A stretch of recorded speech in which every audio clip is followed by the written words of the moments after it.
We are the prideful ones. A show where small business owners come to tell their story.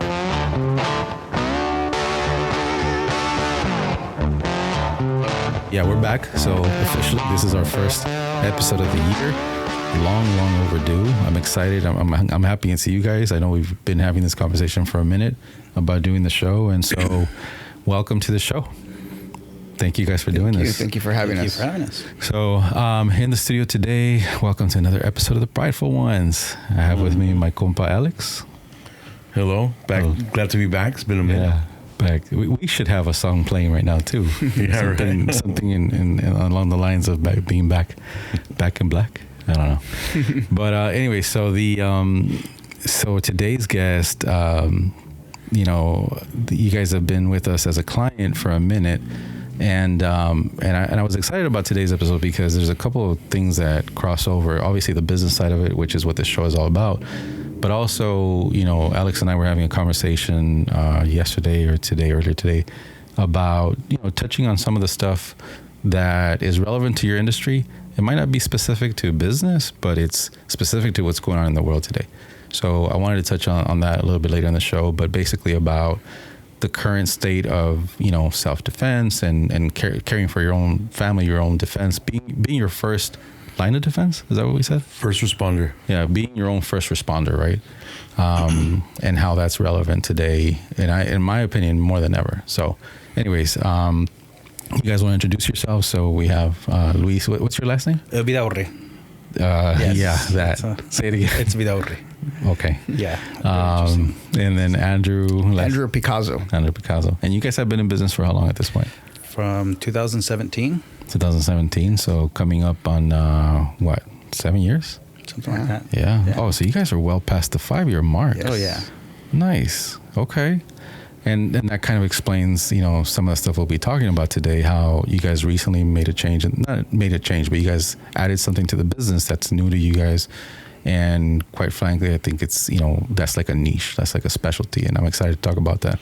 So your business is Sheepdog Training? Firearms Training. Yes. And as the name implies, you guys provide firearms training to regular citizens. Do you guys do any business, like police academy, police training, or anything like that? So we do have a lot of clients that are police officers, but it's on their own dime. Okay. Yeah. So not through an official program through the police department or whatever? They come on their own dime. What do they typically what are they seeking when they come to see you guys? Firearms training. Well, I mean, but what is the academy not providing, or what is the department not providing that they still need to come see you guys? So training. It's just training all around. Not to knock our local police departments, right? So, when it is someone with law enforcement, we kind of try to cater for what they want. So we ask them, okay, what are you looking for? Okay. That's the first thing to find out, because we want to see what they feel they need, and then we kind of do a little assessment to see. One thing is what you think you need, and one thing is what you actually need. Right. So we try to combine those two things. We do an assessment. We see the basic things. First, we'll start off with handgun safety, and then they use a lot of holster work. So let's talk about them using their holsters, their fingers, their grip, de-escalation, what they think they need, and what is going to be useful for them in the field. So us not having a law enforcement background, we have to get feedback from them and saying, hey, what do you need? What do you see every day out there? And then that's how we start building from one sheriff, local police department, to border patrol agents, to different people that come see us and say, hey, this is what I want to learn. And that's how we start creating a program when it comes to them. Okay, we can do this, and this. And we touch subjects that just because it's law enforcement doesn't mean that a civilian can do it. So it's the basic stuff. So let me ask you this. So, I mean, because that sounds like and I'm going to kind of, in relation to like what we do here at our business, right? So we do mostly custom work. And so what you're describing to me right now sounds like custom work, because you also, in going through your website and your social media, like I know you have packages where it's like, this is the instruction set. This is what it's going to cover, A through Z, whatever it is. And that's kind of the curriculum, and you stick to it because that's a package. You're fulfilling a specific need. And in this case, it sounds like It's more custom work where you have to work with the individual and figure out where they're at, what they're trying to achieve, and what we have to focus on as trainers. So the question is this, and I ask because in our business, we have days where we're all about that custom work, right? Mm-hmm. And then we have days where we're like, man, I wish it was just like walk in, get it off the shelf, and thank you, you know. But how does that work for you guys? Like, do you have a preference? So I'll break it down in the simplest way I can think about it. Introduction classes or students who've never touched a firearm before. Right. You run them through a basic program. This.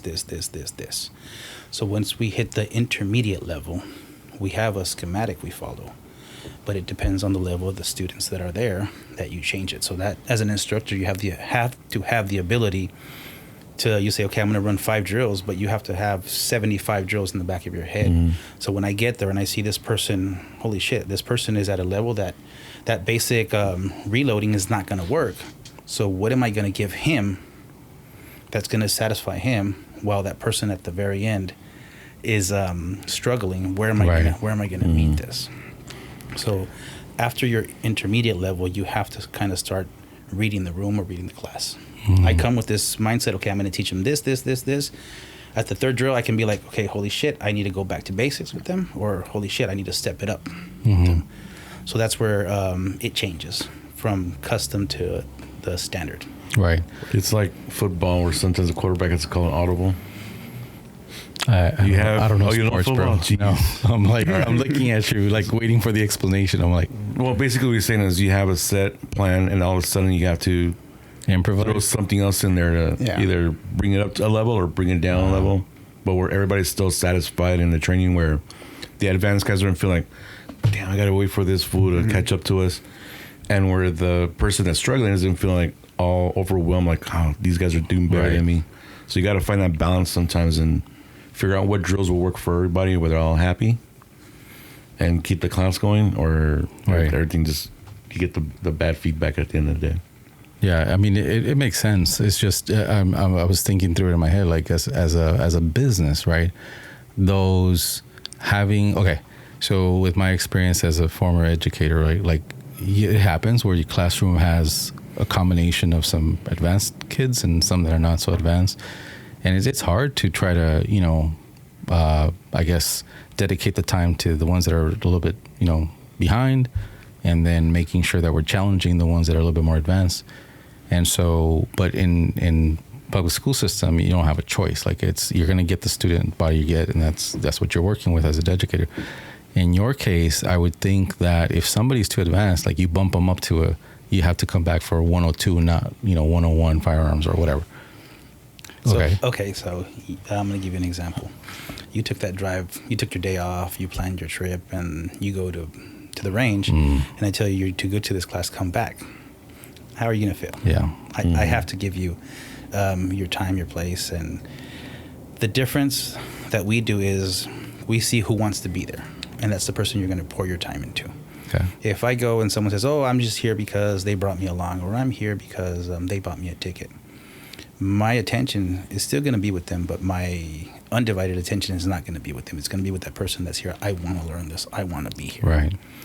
So you have to find that that balance, because I don't want to send anyone home. Yeah. One thing, Andrew and myself have decided that we don't cancel classes. We don't. If it's one person that shows up to that class, we're going to be there. We're going to teach that person, because nice. it took his time, and we've booked classes with instructors that were like, holy shit, we were looking forward to this. We book it a year in advance. We take time off of our jobs. We buy our $1,000 worth of ammo. We book our hotels. And then a week later, this instructor cancels. Yeah. Ask us if we've ever booked a class with that instructor again. Yeah. No. And then it's not just us, it's a lot of people. Yeah. So we use that as fuel. Okay, how are we going to make things better? Because we've been at the bottom, and we know the experience that it feels when something like that happens. So that makes sense. We try to find something where everyone goes home happy. So it sounds like your business has for sure a clear focus on customer service, right? And every business should, right? Every business should, but not always. Yeah. I was just telling Alex before we started today that my wife had booked us some cigar rolling classes, right? just like a couple's thing to do or something. What's the name of the company? I don't know. But anyway, so she booked it, right? And 3 months later, we still couldn't get a solid date from the lady. She kept rescheduling. This is the provider kept rescheduling on us. And then after the third reschedule, my wife is all like, what's the issue, you know? And it's like, well, you know, too many people canceled, too many people rescheduled. And so now I'm waiting for more people to sign up. It's like, well, we paid 3 months ago. We've been waiting, so that's not our fault. Yeah. Anyway, so she ended up, you know, asking for a refund for us. And she's like, we'll just find another provider. But so I get it. I mean, for sure, it's frustrating to be on the customer side and to have the business reschedule you, or, you know, yeah, especially if it's because what you guys do is, for those listening, I mean, I know very little about your industry, but I know that the training is done in a remote area, right? You guys train out in Burro Canyon. Azusa, Burro Canyon is what it's called. And so that's a distance, you know, like you said, the people signing up, they've taken time out of their week, their day, whatever, and made plans to come, and then for them to be canceled on, that would suck. So the customer service is important to you guys. Let's go back to the beginning. I always like asking about the origin story, right? Like why this industry, why this business? Your background. I know that when we first met, you have some kind of background in law enforcement or something. No, so before I started doing this full time, I worked for a company that worked for the Department of Defense. Okay. On aircraft. Okay. So a lot of my background is in aviation. Okay. I was a pilot. I became a pilot when I was 15 years old. Oh, wow. So I've always enjoyed to hunt since I was very young. So growing up in El Salvador, we kind of learned the basics of shooting, hunting, and I began to train here with a lot of people that I saw that it was very different. Like in my mind, I grew up in El Salvador. I trained with a lot of people over there. I'm good. Then I met a lot of people here that I started seeing shoot, and I was really impressed. I'm like, oh, this is a very big difference. Mm-hmm. I said, okay, let me look into this. I took a lot of classes. First thing I think we started is the NRA. We looked through the NRA classes. And I had the same issue too. I had instructors that when I signed up for an instructor course would cancel. So it was a hard way to get there. And then I remember even once we started doing our business, I was like, okay, this is not going like I thought it was. I'm going to call it quits. Mm-hmm. And then someone here said, nope. How far into it was that? This is probably a year. That's about when it happens. Yes. Yeah. For most of us, I've told the story on the show before about how probably about exactly a year into it, I had the same feeling where I was like, what did I do? You know, like I made a mistake, you know, and here I am, a family man, you know, with kids. I'm like, what did I do?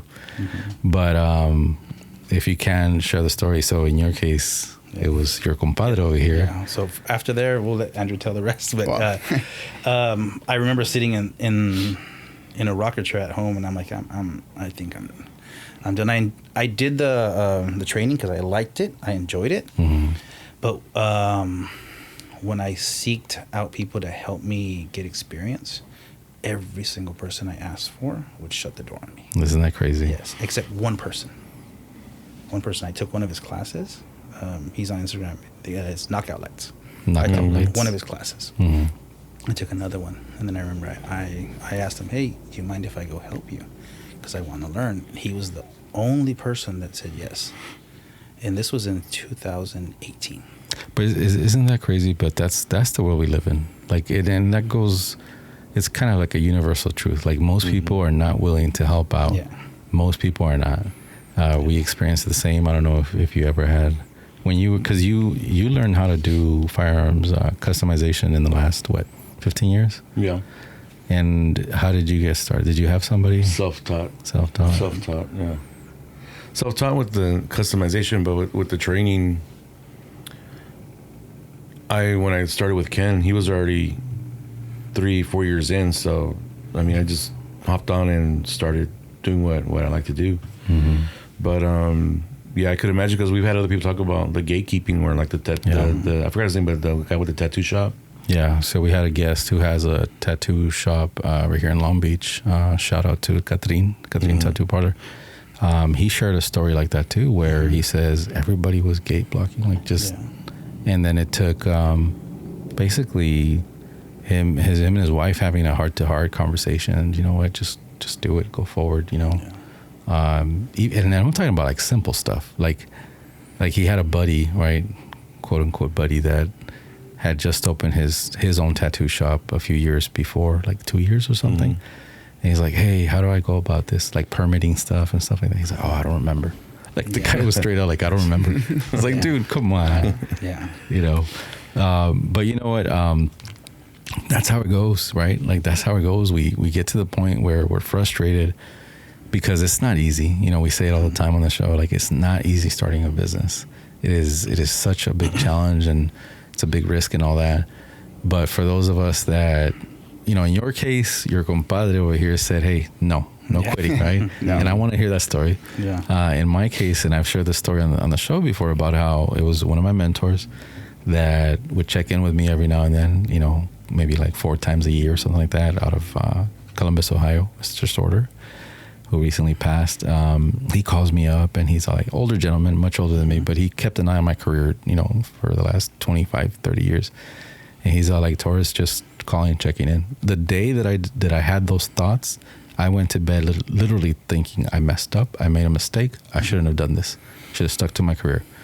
And then the next day in the morning, bright and early, he just called me randomly, just checking in, and I just spilled the beans. And he's all like, he heard me out. I'll share the story with you guys. I've shared it before, but so he says, because I think it's an important story, because it sometimes it's that little, whatever that thing is, right? A call from a friend, or in my case, a call from a mentor. He says, he heard me out, and then he says, okay. He goes, I hear you, but now hear me out. He says, how many years of your life did you dedicate to helping somebody else realize their dreams? Right? I gave him the answer, you know, X years. Okay. So he says, okay, so now you owe it to yourself and your family to give your business, your dream, at least half that time. At least half. If half of that time and you still feel like you feel today, then okay, let's talk. But right now, I don't want to hear it. Get back in there, and you're gonna push through this. And in my case, I don't know what was going on. If you've ever kind of like thought back, like what the hell was going on at that time? Why was I feeling that way? But in my case, turns out that this was the holiday season, beginning of December. Most of our in our case, our customer segment is a lot of Latino business owners. They were out of the country. They were on vacation already. They weren't thinking about business and marketing and none of that. They were just gone, happy it was December, and taking their families to go visit the motherland, wherever they're from, right? Busy with las posadas. Yeah, and I'm over here thinking I made a mistake, you know, because it was dead. The month was dead. And then, sure enough, second week of January came, and the floodgates opened, and everybody started coming back. So I was like, okay, you know, but I was ready to throw in the towel. So let's hear the story about you guys. So you're feeling down. You're feeling like, damn, you know? Well, I was already taking classes with Lewis. Well, his classes. And I remember I called you. Well, foremost, he's an amazing instructor, like hands down.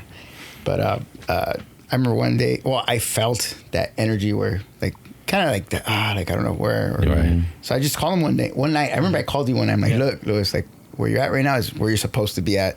This is where you don't stop. Let's keep going. And I'm like, I'll help you. I don't know how I can do it, but we'll figure something out.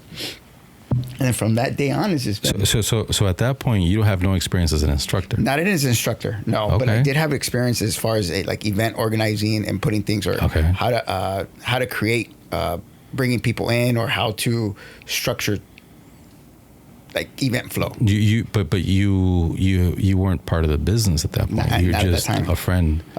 And then I started going with him. He started teaching me how to become an instructor, and then from there I started taking instructor classes.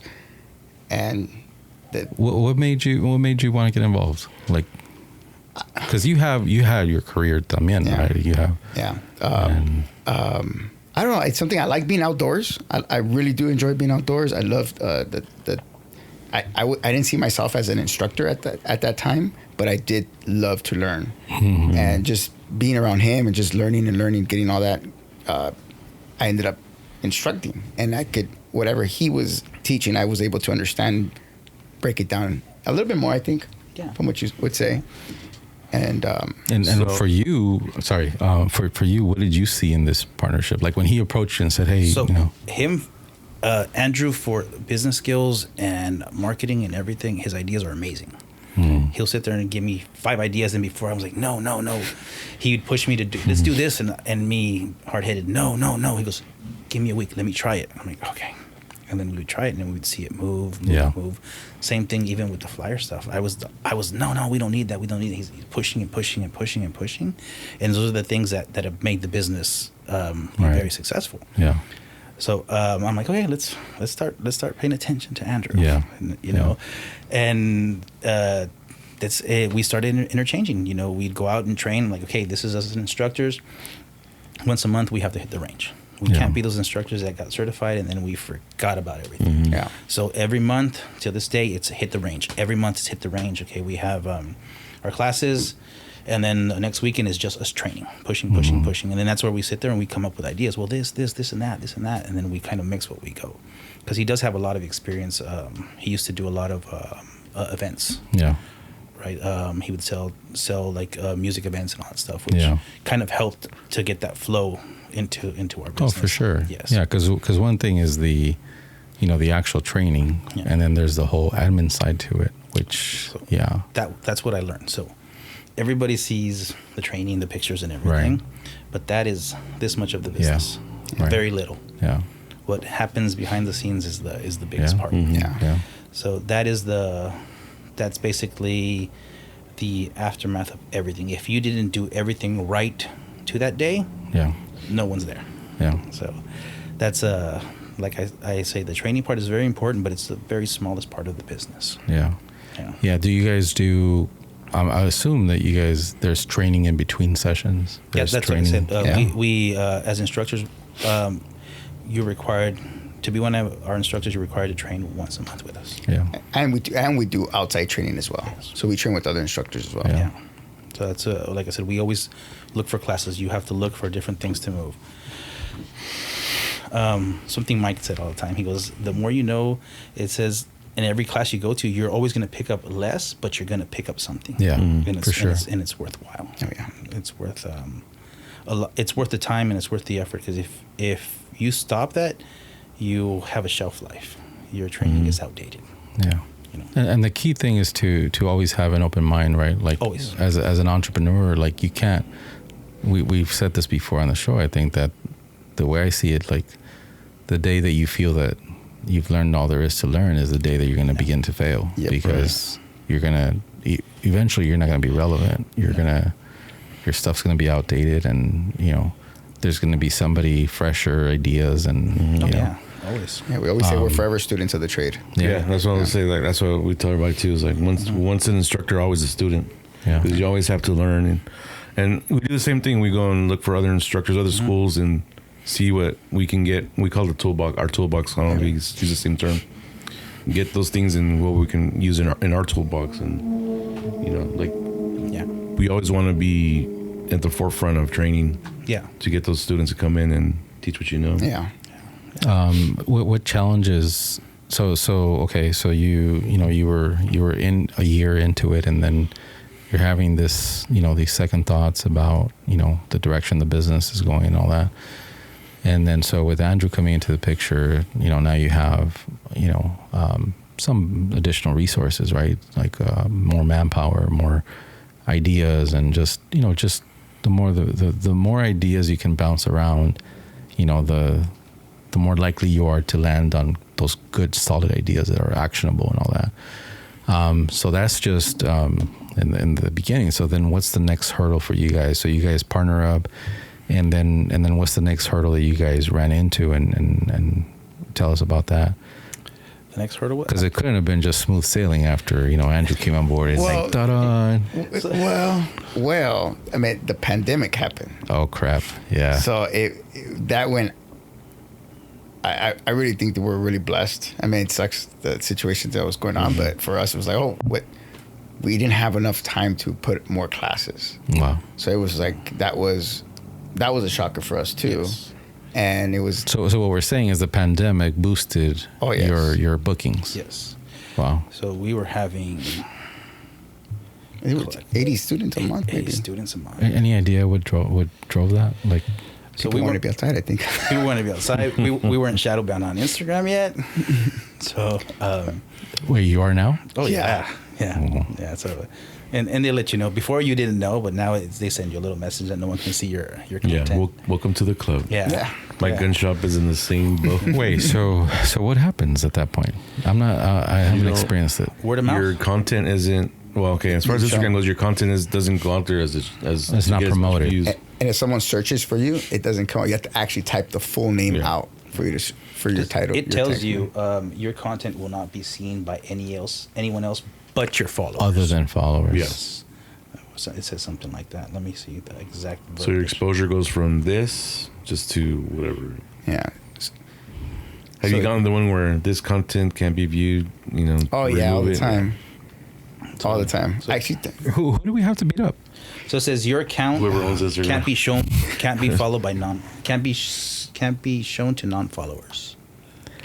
So it'll show you the pictures that you have, and the funny thing is that I will come and I will, let's say, let me appeal this. I'll appeal the decision, and it'll say we're sorry for the misunderstanding, and then the next day I have another 5 Damn. that I have to appeal. So this So is in other words, shut up. Yeah. Don't Yeah. say nothing. Yes. So- Wow.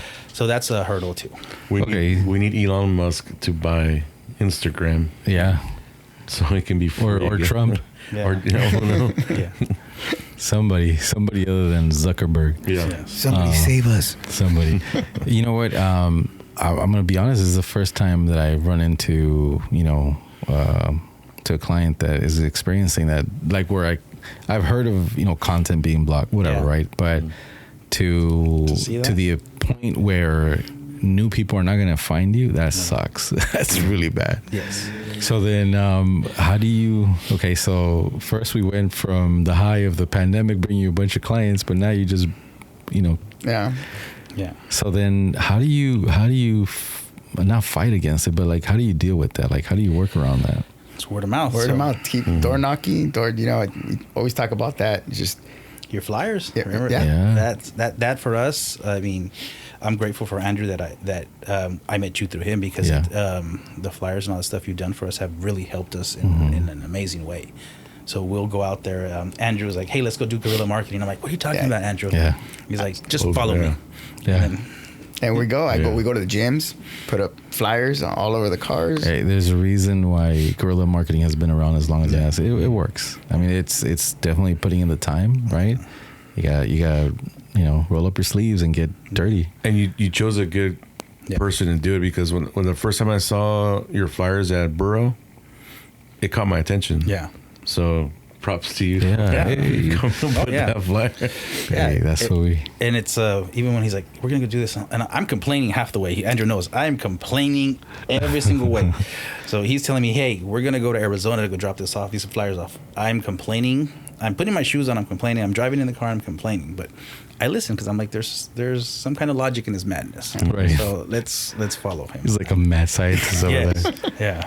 And I'll get in there. I tell everybody, if there's a crowd of people, I'll This still get in segment there is and pass brought out to you by flyers. I Mugsy's feel like Kennel, Andrew, at breeder one of point the was number one one of dog those, breed like, in the USA, French fire party Bulldogs. dudes. in high Mugsy's school Kennel breed their with, pups with warehouse care and parties and raising them stuff. up. Yeah. Yep, that Don't was believe me. Yes, you Just got the ask party Jose, started. Experience my comes co-host from- here Yeah. at Prideful Ones. Yeah. No, who yeah, recently but added Beth to their it's doggy family. it's Beth's bloodline it's comes from her it's a championship-winning it's a great-great-grandfather, known tactic. European I mean, it Renoir works. Dorian It Red, works, who has and 22 there's so championships many under his ways belt. that you can do guerrilla So if you're marketing. looking for an the amazing flyers French is one Bulldog thing, with great lineage, but go there's see so Mugsy's many Kennel. different Find them on the internet products at or approaches to mugsyskennel.com it. or Instagram But at all of it works in a Mugsy's_kennel. world where we're saturated by, digital ads in our screen every day, by the hundreds, if not thousands. When you see that one weird sign poster hanging on an overpass on the freeway, it kind of stands out. It's like, what the hell was that? Yeah. Because it breaks what has become the norm, which is digital advertising is how most advertising is consumed nowadays. And so something like an old school handout is like, oh shit, what? We're interacting. I'm receiving this from you physically. So it's and I love, like, with some of the products that we offer here at the business. I don't know if you've seen those cards that we have downstairs that are really thick. They're like a 3-ply, like it's something simple, right? Oh, it's just 3 times as thick. Yeah, but the amount of interaction that you get from the person receiving it is like, night and day difference, because now they're looking at it like, what the hell? Like, this is not something you see every day. Yes. Or these other techniques that we do, these other little finishes. But the point is that secondary level of interaction, instead of just something that swipes on your screen, right? Yes. Not to say that, I always tell people, look, there's no one solution, right, to market a business. There's no such thing as one. What do they call it? The magic bullet. Right. There's no one thing. Correct. But a healthy combination of digital, and old school and guerrilla marketing and door knocking. That's as old school as it gets. Yes. But some of the biggest businesses in this country have been built on that old school approach, Yes. So yeah, man, that's cool that you guys, still do that old school stuff and all that. I want to talk about the latest from what what I know about you guys, the latest thing that you guys started, that you guys kicked off recently, which is the instructor development program, right? Yes. You want to talk a little bit about that? So this is you guys 5-6 years into the business. I'm assuming you guys are sitting around coming up with ideas. That's how this came about? Yes. So how did that go? So we talk about the think tank here. So you start it, and then I'll just jump in. One of the reasons we did start it was because it's hard. Like even for us as instructors, just to start finding where to start or what path to begin with was very hard. Sometimes the class you would take, you would fall asleep halfway through. It was information that's useless right now at this time that we're in. But we're trying to figure out a way to get somebody to get someone to be efficient, to become an efficient instructor. Because a lot of times it's a lot of people that just come, or a lot of new, fresh instructors that come into the market but have zero experience. And for us, it was one of the things to get experience was hard.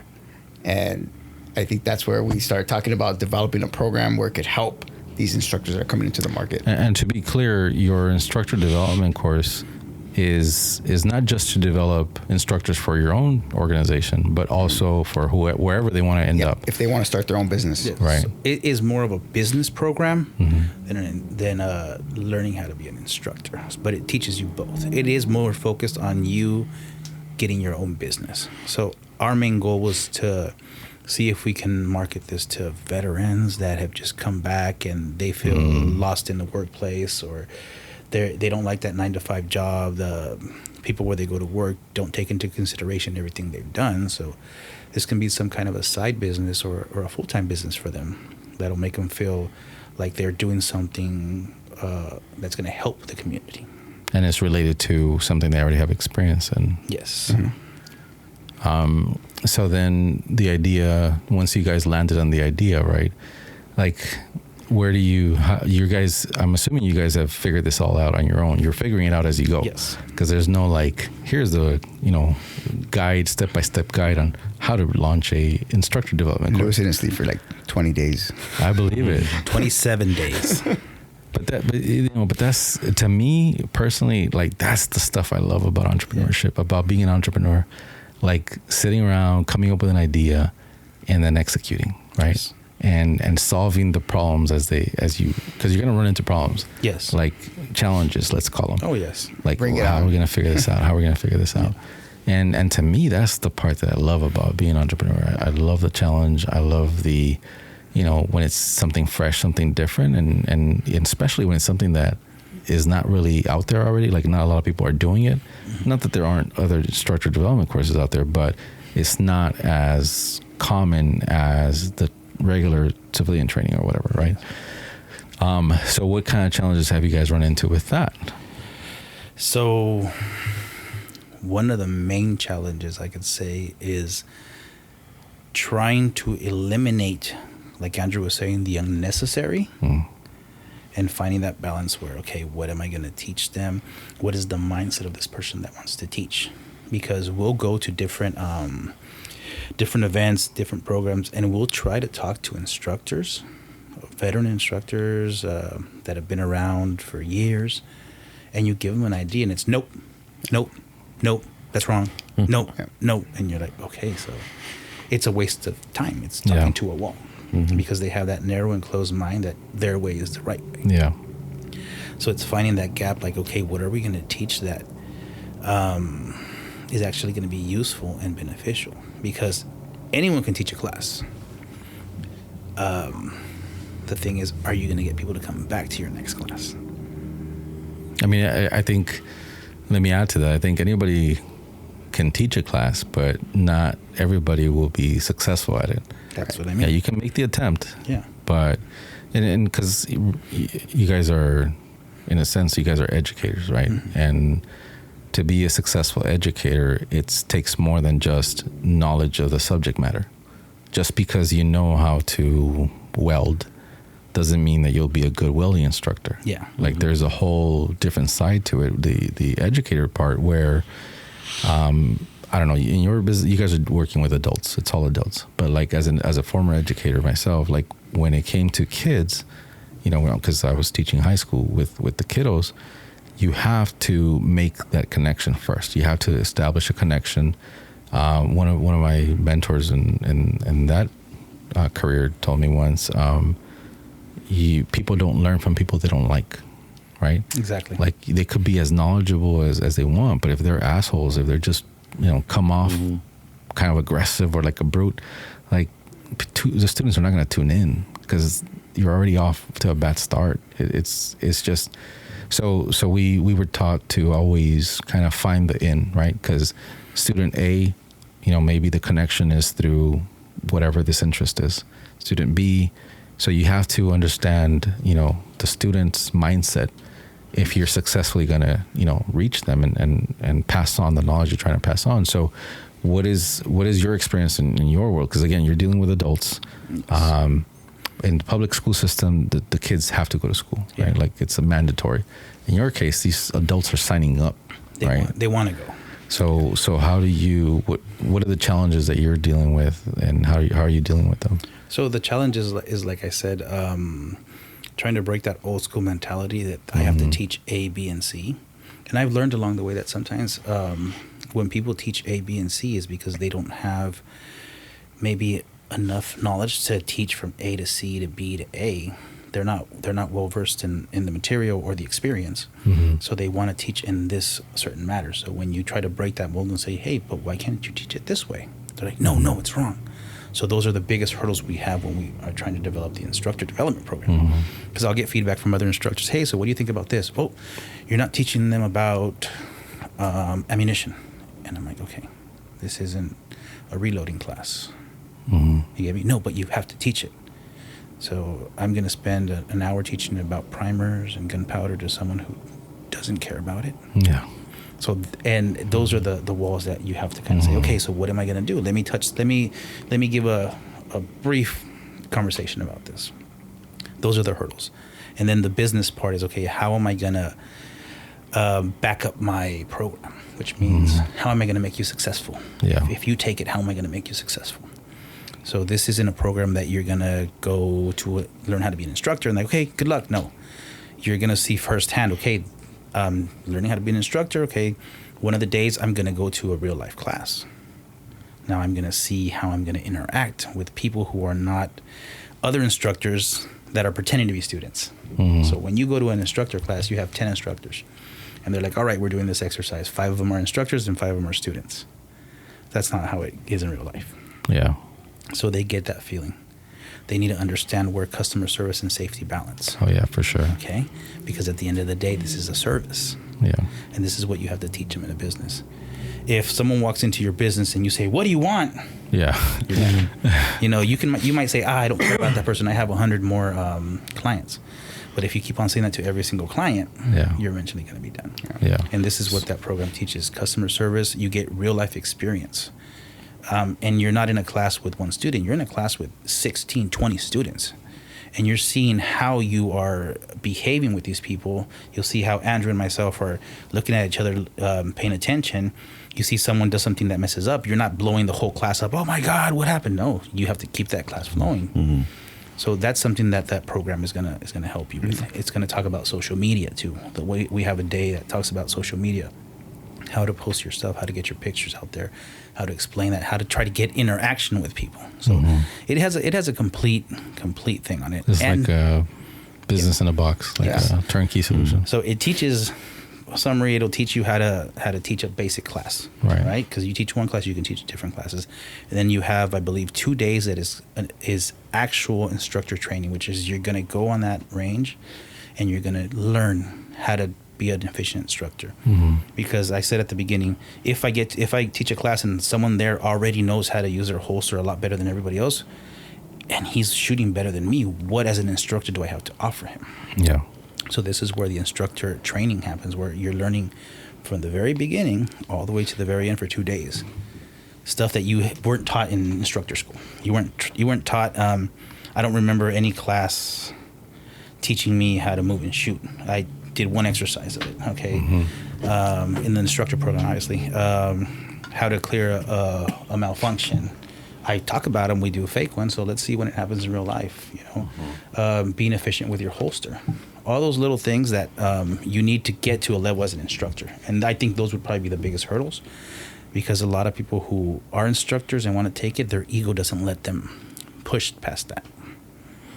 So that's the hard part. So as an example, when I became an NRA certified instructor for pistol, one of the exercises was to stand in front of the class and teach, but the group there are all same mindset. They're going to be instructors. Correct. They're not actual firearm students.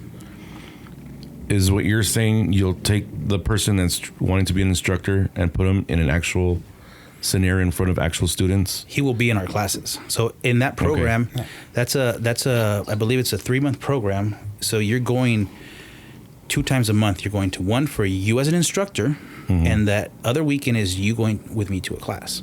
So your first class, I'm not throwing you in the fire, right? You're sitting there, you're watching Andrew and myself. You should do it so you can laugh and be, oh, look at this guy, he's fucking losing it. I mean, if you do fall, we'll laugh at you after we pick you up. They watch us. Okay. And then the second one, they start interacting on the basic stuff. With the students? With the students. Okay. So all these classes they're going to go to, our classes, they're going to be people that are paying to be at a class. So they need to understand the level of commitment they need to have and the level of professionalism, because it's someone who's paid to be there and they want the best. Yeah. With this program, once you've completed it and you say, hey, Andrew, hey, Luis, I still don't feel comfortable, come watch our class. So that is one of our guarantees. If you need to come to our classes for 6 months straight to get an idea how to handle people, you've already paid for the instructor development program. You can see that as an internship. Yeah. That's what I was about to say. It's the benefits. It's like the benefits of participating in an internship. Yes. Yeah. Where you're getting hands-on, real-world experience in whatever industry you're interested in. That's good, dude. I think that what you guys are doing there is it's definitely. I love when people identify niches, like specialties, where it's like something a little bit different. I can't imagine there's a whole lot of other courses like yours right out there. We've looked for them. We find courses to be instructors. Right. Yeah. But to create a business, the business side of it is a different thing. Yeah. And having the opportunity to see actually a successful business do it. When people ask, what's your guarantee? You're going for 3 months to our classes. Yeah. You're seeing the volume of people coming in those doors. Yeah. So I mean, it's there. Yeah. It's there. So it's how are you going to behave? So if someone signs up and starts catching on and saying, okay, this is good, this is good, this is good, that's the mindset we want. We don't want that person to say, no, this is not the way it's supposed to be done. Why did they do this? Or they go and they scream at a student, no, you didn't make that gun safe. No. We've had instructors that we've used, and we're like, okay, well, thank you. He's like, oh, let me know if you need me again. No, that's enough, because their mindset is starting to scream at students. Yeah. So it's like, oh, because this is how I was taught. I don't care. This is at the end of the day entertainment. It's a business, and it's to help people in self-defense have a good time, and you don't want to create those bad memories for them. Right. Yeah. Shouldn't be a negative experience, especially in this industry. Yeah.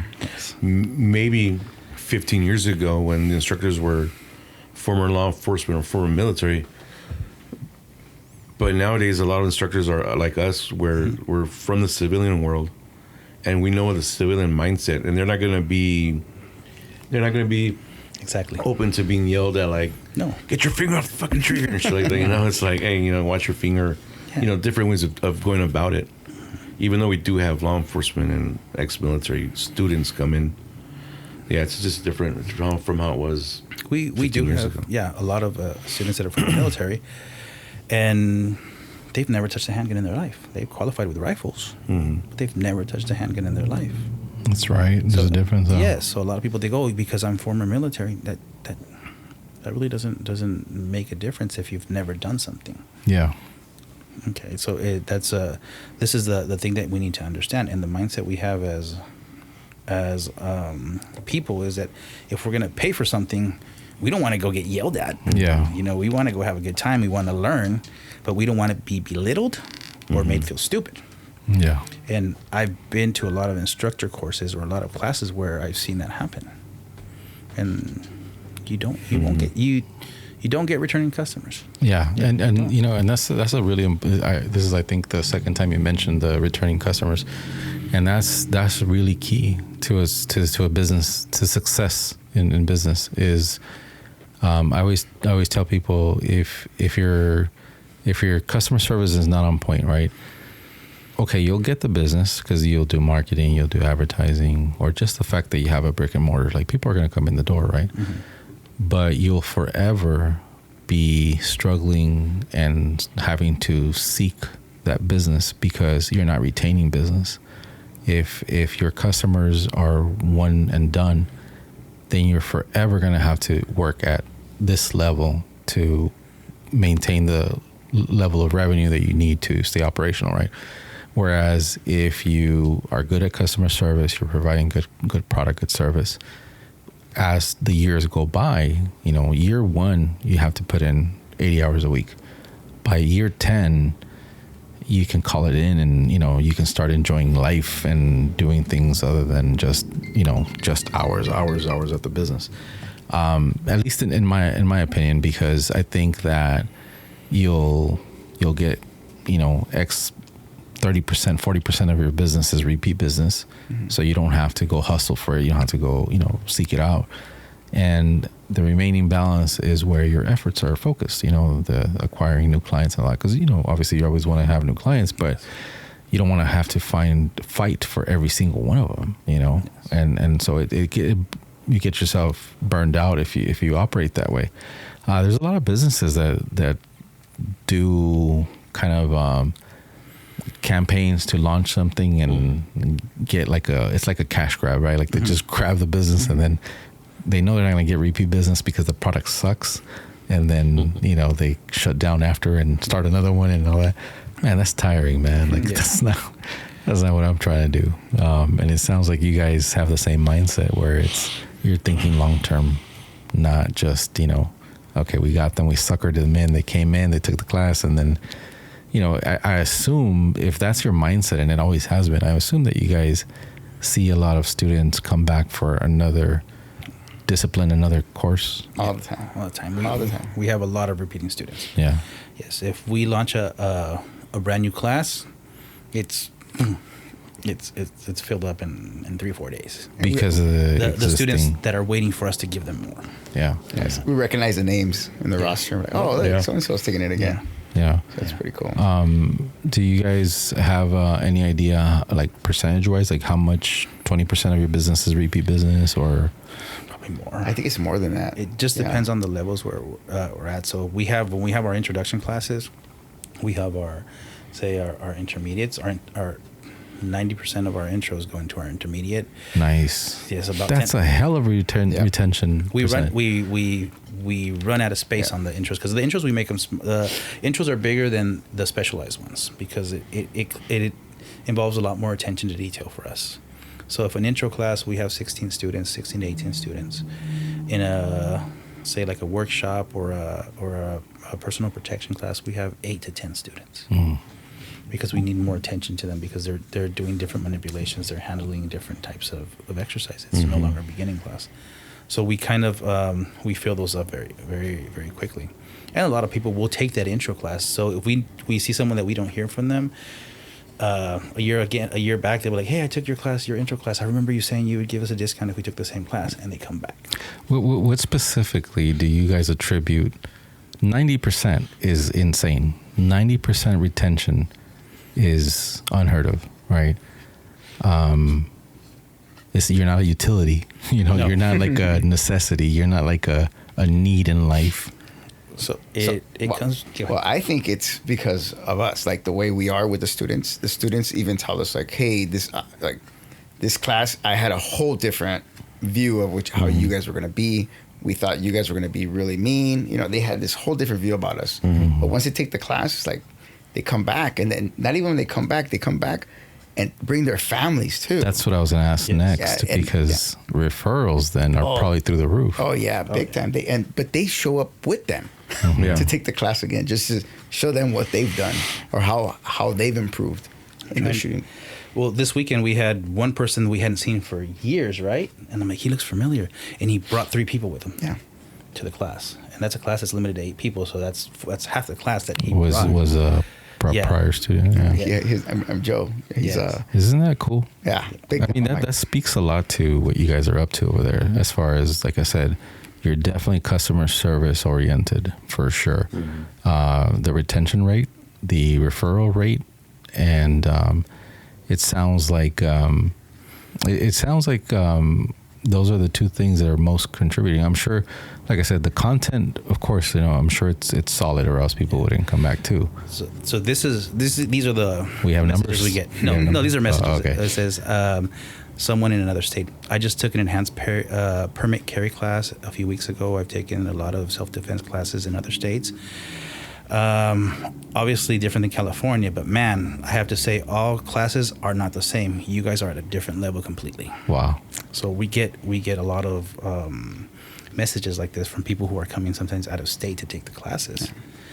So it's what does that do to us? It pushes us to be better. Yeah. I'm like, okay, if this person likes it, now I have to give them more. You guys take pride in what you do. Oh yes. Of course. It could save someone's life. Yeah. There's a difference with that. So what you train, we have had students that have had home invasions.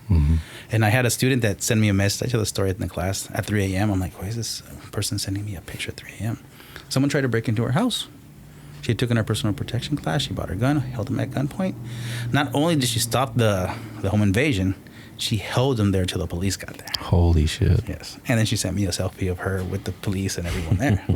And it's something that makes you feel good. You're like, oh shit, That's definitely something to be proud of. Yes. You saved one life. You've done a lot. It's worth it. All the struggle, all the long hours, I'm sure, and because running a business is not easy, right? It's all worth it when you can see that you've successfully helped at least one individual, right? Like that's really cool. Yes. Yeah. So you guys are killing it, man. We're trying. Yeah. Yeah. We're doing it though. We're trying. Yeah. You mentioned something earlier when we first started. So you're doing this full time now. Yes. Full time. Yes. How long ago did that happen? Probably about a year, huh? Yeah, it's been about a year. About a year. Best decision ever? It's something that's good. It makes me happy. Yeah. I put a lot more effort into it now. That's what I was going to say. So it does consume a lot more time. But we have developed a lot more programs. We have the Women's League, which is a program that's sold out till next year already. Oh, wow. Yes. And it sold out at the beginning of the year. Right? Yeah, it sold out really fast. Yes. So those are 6-month programs that we're putting on in different intervals, and all of them sold out. So those are things that before we didn't have a chance to develop and pursue. So are things that keep us busy. We're constantly developing different classes. We're on the we can say on the path of finding out what people need, so we can keep on developing things for them, and obviously staying in our lane, because we don't want to be that instructor that has no CQB experience and wants to put on a CQB class. Right. We want to stay in our lane and teach things that we are very comfortable teaching and we know are going to help. Mm-hmm. Is there? I don't know much about your industry. Is there like the Nike of your industry, like that one organization that everybody looks up to? I don't think we do. In state or out of state? I think that Years ago, maybe. yeah, it used to be maybe the NRA before that used to be the top of the top, but so much things have happened. But we got to understand that that's more of a thing that we don't see what's going on behind the closed doors. Right. You only see what you see on the surface. We have a lot of other places. Which is the other one? The USSCA? USCCA. Something like that. Mm-hmm. We recently started talking with them about different things that we can develop with them. So we don't know much about that organization yet. We have the firearms. But there's no Symposium? clear leader in the industry or organization that you could say. Like instructor wise? Yeah. It's just be the NRA. Well, NRA is like the top, but Well, but the NRA, I mean, I'm an NRA certified instructor. I don't know if you guys are also, Yeah. but Yes. they just spit out instructors. They're not doing yeah, right. what you guys are doing about developing No. a business. That's why that was created. Yeah. Yeah. Because we've been through the program, like I said at the beginning, the instructor programs, and when we became instructors, it was like, okay, we're gonna be We're like, ready. what's next? But let me tell you. So Lewis pushed me to get all my instructor stuff right, and I was like, it's so boring.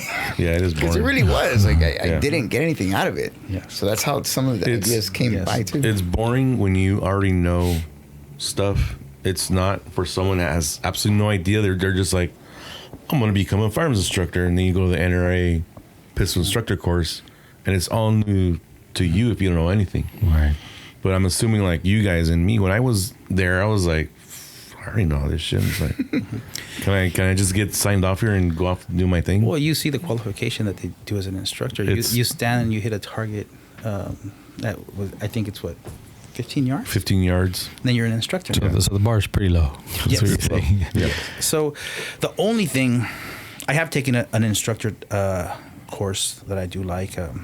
Back to Mike again. But just to be clear, we do like the NRA, right? Yes. Okay. I was- We do like without the NRA, we probably wouldn't be here. Yeah, sure. Let me say this.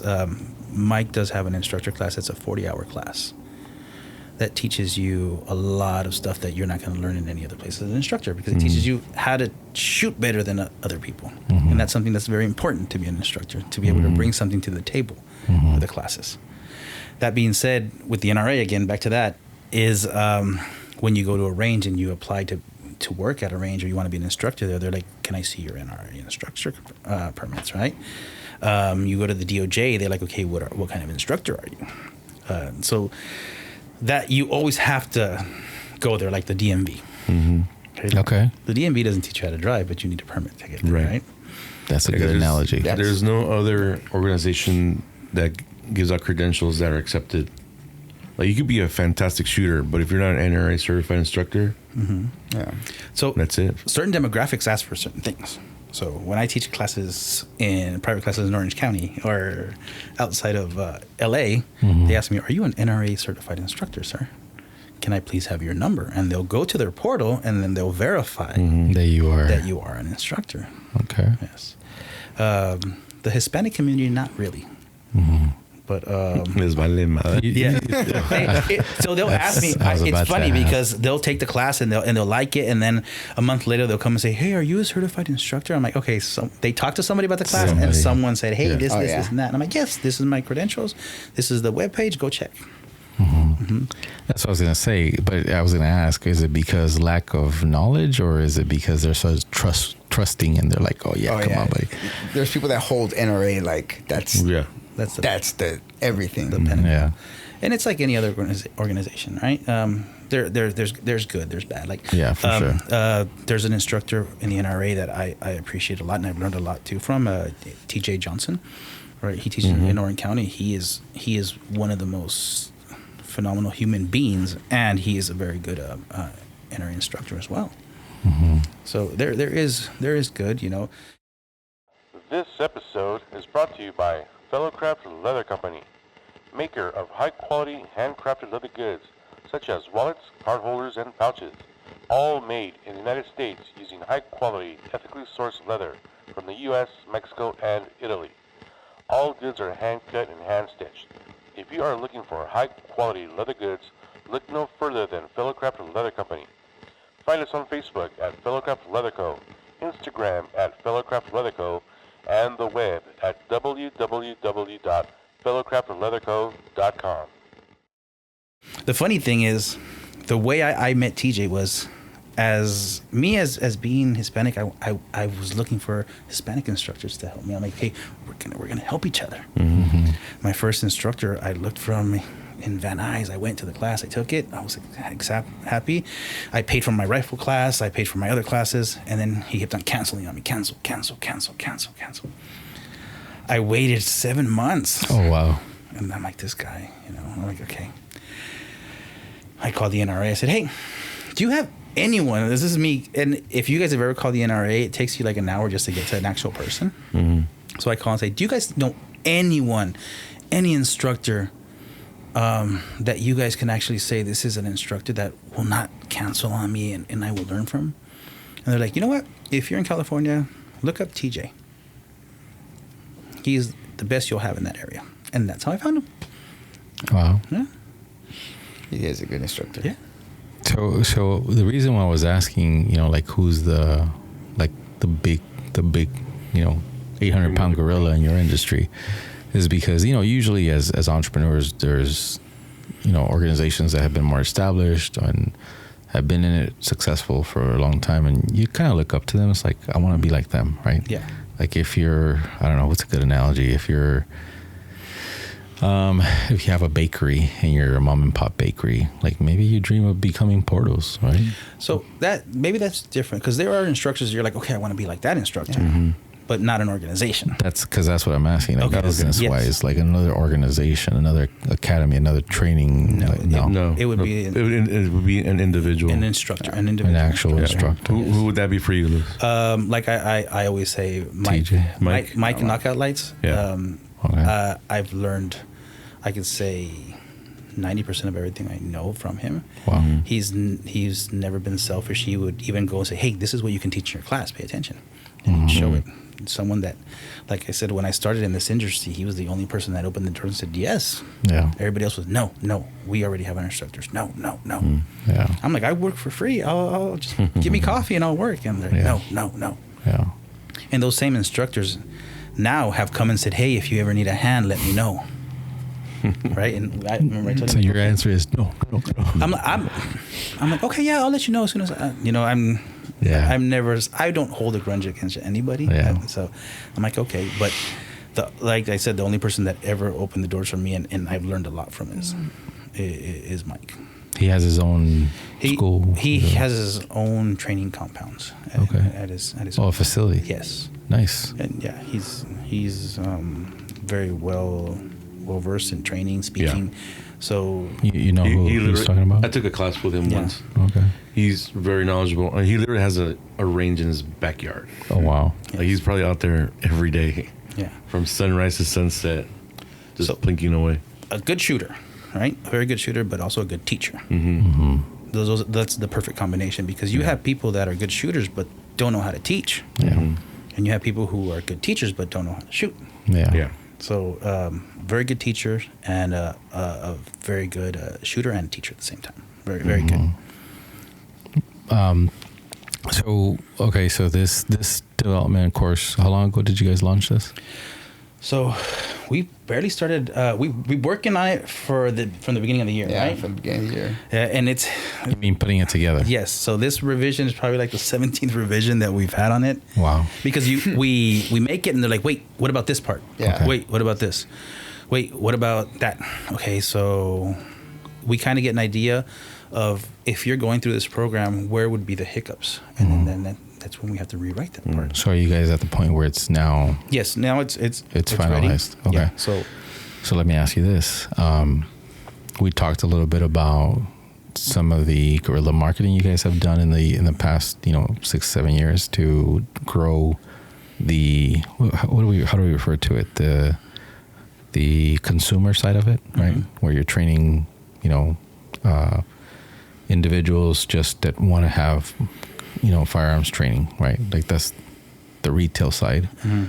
And then now you're B2B right now because you're launching this program which is going to teach others to be a business themselves, right? Yes. So your guerrilla marketing worked for your retail side. So what are you going to do, or what have you done differently because this is a different customer segment. Yes. The customer segment that's signing up for your regular classes as the retail classes, you reach them a certain way. You get to them, you get your marketing materials in front of them a certain way through different channels, through whatever. This changes everything. Like, how do you reach this person, this individual that would benefit from this course? What do? We went to the NRA convention. The flyer that we asked you to make. The most recent one? Yeah, the most recent one. Uh-huh. That's the one we did, and we would pass it around. So old school handout. Same thing, but that's the NRA convention now that we're at. So what changes is where it's distributed. Correct. So now But we're it's going still to where an people old school approach. where people are going, or those type of instructors go to. So we're trying to figure, or not trying, but we're hitting up those type of places, or people that are coming up. Do you feel that for you guys it was just common sense to change up the marketing approach, like the where? It's How did you guys land on it? How did you guys say, oh, let's go here? so. Go ahead. Well, I think it was just because we're trying to find instructors too. I think Yes. one of them was looking for instructors, good instructors. Yes, that was one of them, and then we were like, "Hey, this is what every instructor that we've seen so far lacks." It's not a bad thing. So it's like saying, "Okay, I have I got a good sprinter, right? He's good to run in a little distance, but when it goes a long run, we need to find someone that can be a long runner, Right. So we can't have two people. So let's find someone that can do both things." So we try to look for that, because the people that we have, like the instructors we have, and we have some from our gun club that help us, we kind of show them the way we run things.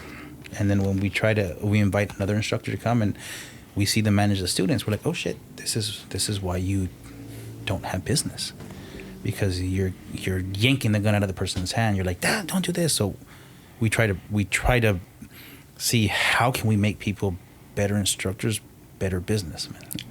It comes down to mindset, right? Like it's a lot of the mindset, because the mindset they have is what they got, what they learned, or what they were taught. And sometimes it's not even that. Like just taking the gun out of someone's hand just for something they messed up on, I would be like, hey, I don't want to take this class anymore. But it's saying, hey, look, you did this wrong. Let me explain to you what you did, and blah blah, and move forward. That's another way of talking to somebody. Yeah, for sure. And that's part that we don't like, is when someone starts yelling, or we don't want that for our students. If we don't like it for us, we don't want it for anybody else. Yeah. So is this taking someone that's already an instructor and helping them become or create their own business, or is this developing someone that is a good shooter and wants to become an instructor and then all the way to the So top? that's the beauty of this. You can have no experience, and you're going to learn how to be a shooter. You're going to learn how to be an instructor, and you're going to learn how to be a businessman in this area. So if someone who's already an instructor, this is going to help them. Maybe it'll be easy. The easy part will be the instructor training, where you're shooting through the courses of fire, because you already know that. But you're going to pick up the teaching mindset. Maybe you like the social media because, like, I don't care about social media, but you don't. It just because you don't care about it doesn't mean people don't care about it. For sure. You know, we sit there and we ask, hey, at the end of the class, hey, so where did you guys hear from us? Because I want to see where I put my money in advertising if it's working. So all those little things is what you got to learn. Basically, if you're an instructor, it'll teach you what is relevant in my eyes. Why do I say in my eyes? Because someone say, oh, you may be irrelevant. Someone can tell me that I'm irrelevant in one thing, but for me it's relevant because this is filling up the classes. This is getting return students. This is being a very successful business for me, and there's enough for everyone. Yeah. So I want everyone to be successful, because the more people we have successful, the better we are. Yeah. So that's what that class will teach you, that instructor development will teach you. And like I said, it gives you real world experience, because you're actually there with people. What else do you guys like right now? I'm just running through some ideas in my head, right? Like, are you guys already planning on like growing this course beyond what it is right now, as far as like here's what was coming to mind. Like, I'm thinking this course maybe has the potential to be like a traveling course where, these next 6 months we're going to be training in Arizona, and We have thought about that, and we were thinking about that. But it's okay. So how do we balance? yeah, Yeah. for sure. Here and there, here and there. Yeah. And making this still be fun. Yeah. No, yeah, you definitely have to, basically clone yourselves, right?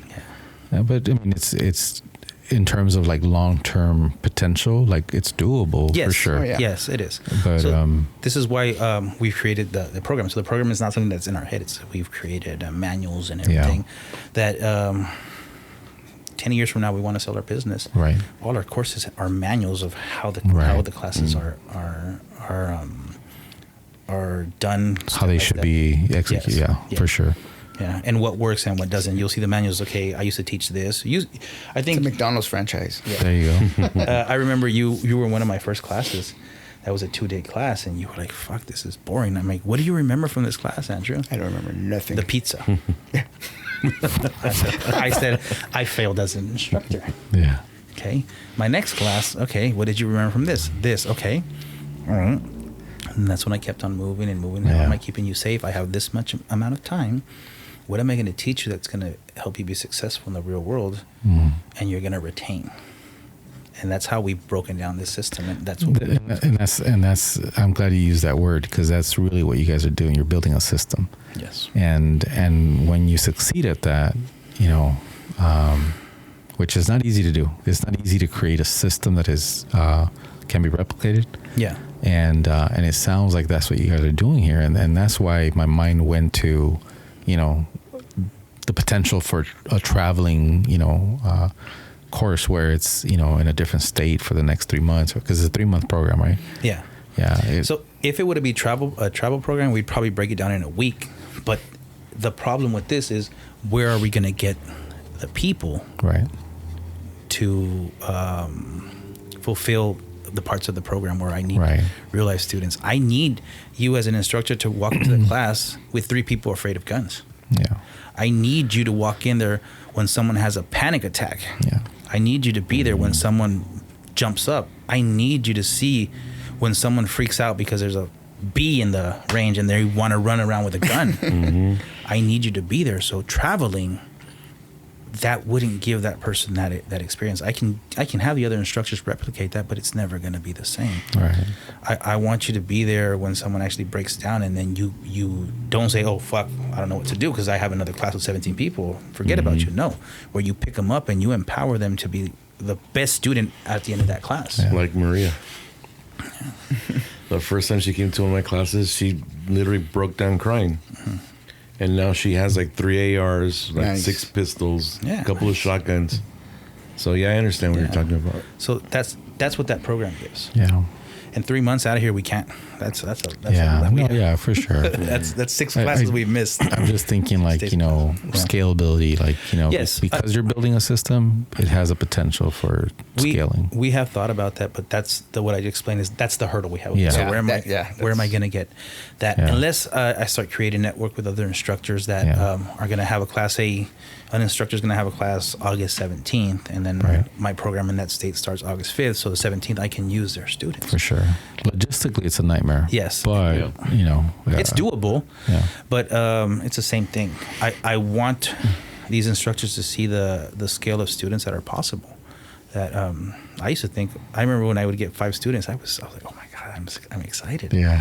I got 8 students. I freaked out. I'm like, what am I gonna do? Yeah. What am I gonna do? Growing pains. Yes. Now we've got it to a system, and I mean, I can't do this by myself. And I've always said this. If it wasn't for Andrew, I wouldn't be here, because I depend on him, I think, more than I should. It's 11 o'clock at night, and I'm like, get up. It's not a bad thing. I fight with his wife for his attention to get stuff. Every time I've interacted with you guys, since you guys have been with us, like, it's been nothing but a positive experience. Like, you guys are like-minded. You guys are on the same page as far as what you guys are trying to accomplish, and that's a big part of it, right? Skill set aside, like, you have to have the same mindset. And that's been clear to me since day one that you guys do. Yeah. And so, when you find that partnership, we talk about partnerships all the time on the show about how difficult they can be. Like, in my experience, right, serving, thousands of clients, business owners, small business owners over the years, it's rare to see those that succeed when there's partnership. When there's a partnership where it's not like husband and wife or, blood related, like father, son, or whatever. those tend to have better odds. But when it comes to, friends, cousins, primos, compadres, like, it's hard. It's hard to succeed as a partnership. So one thing we do is, it doesn't matter how small it is, we'll run it through each other. If one of us isn't on board, it's discarded. Yeah. And if one really wants to push on it, we'll say, okay, why? And we'll all say, okay, we'll give it a try. We'll try it one time. But we it's as simple as a target. Hey, what do you think? We're going to use these targets. Or, hey, these sponsors want to give us this. What do you think? You know, so everything to buying a fucking staple gun, we discuss, which may be something simple, but it seems to work for us. Yeah, that's what I was going to say, but it works for you guys. Yeah. So, hey, don't, why question the method if it works? Exactly. Right? Yeah. Okay, so we've talked about the business and the organization success and what you guys have planned and all that. I want to bring up something that's kind of a little bit off the path, but Andrew's OnlyFans? No, I knew you look familiar. It's deactivated. It's been suspended. See, now you guys messed me up. That's our strategy. I know, right? I know. So this current state of politics, the current state of we seem to have more and more extreme weather every year. I don't know if it's just, the way that things are portrayed or if it's reality, but Alex and I were talking about this earlier about how I recently was listening to either a podcast or an interview. Somehow there was an interview and the person said, and these were her words. She said, not that I don't trust the government, but we have to come to the realization that we are our own first responders, right? We should be, meaning like you and your own family unit. Well, as a true patriot, you should never trust the government, right? Right. Well, Joey, you realize you got to be careful with what you say because we can open up the whole conspiracy thing and a bunch of rabbit holes. But I want to open the can of worms. No, I want to because right now I have 3 NRA guys here in front of me, and I'm feeling after I saw this interview, I was like, damn, I'm failing my family. I'm not prepared. Like, and it's. So the question is this: do you guys feel? I mean, I know you're instructors and everything, right? But let's pretend for a minute that you didn't have this business. Would you still feel the need to be trained in firearms and that all your loved ones be trained in firearms? Or is that something that you feel is overkill for the average family or what? Because to me, it feels like it's definitely part of what we should be doing in current politics. You name it. I mean, we just had an assassination attempt on a former president. Well, I mean, politics aside, it's just the current state of affairs as far as how our communities are right now. Yeah. How law enforcement doesn't have the backing that it needs to get proper training that they need. Right. The whole defunding thing. So in the last few years, we had the defunding thing, right? And in the last few years, okay, so let's list some of the things that this is what I'm trying to get to.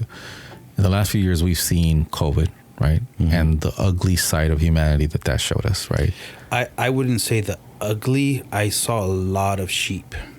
I'm going to tell you why. I grew up in El Salvador during the Civil War. We lost power. We lost water. Never one fucking day we ran out of toilet paper. Yeah. Okay, that says a lot. Yeah, no, and that's what I'm saying. Like what I mean by the ugly is the how insane we can be given the slightest disruption. Given fear. Let's clarify really what it is. Let's clarify that. It's fear. It's fear. So, what empowers you? So this is when I had a lot of people would say, I'm panicking, I'm having panic attacks, I'm having anxiety, what do I do? And I sit down with them and say, okay, what is freaking you out? Yeah. I have not enough water for my family. I don't think I'm going to have enough food if everything shuts down. My simple response was, if that's what's freaking you out, go buy 10,000 cups of noodle. Go buy a gallon of water for each person. And they did it. And that anxiety level came down. Yeah. So, back to training. It's very important to train your family how to defend themselves, how to survive. Those are 2 main things. So an example, teach your kids how to swim. because you don't want them to drown, right? People are against hunting. Teach them how to hunt because you don't want them to starve. And teach them I like that. to defend themselves so they are not victims. I like that. Okay? Those are the three main things I tell everyone.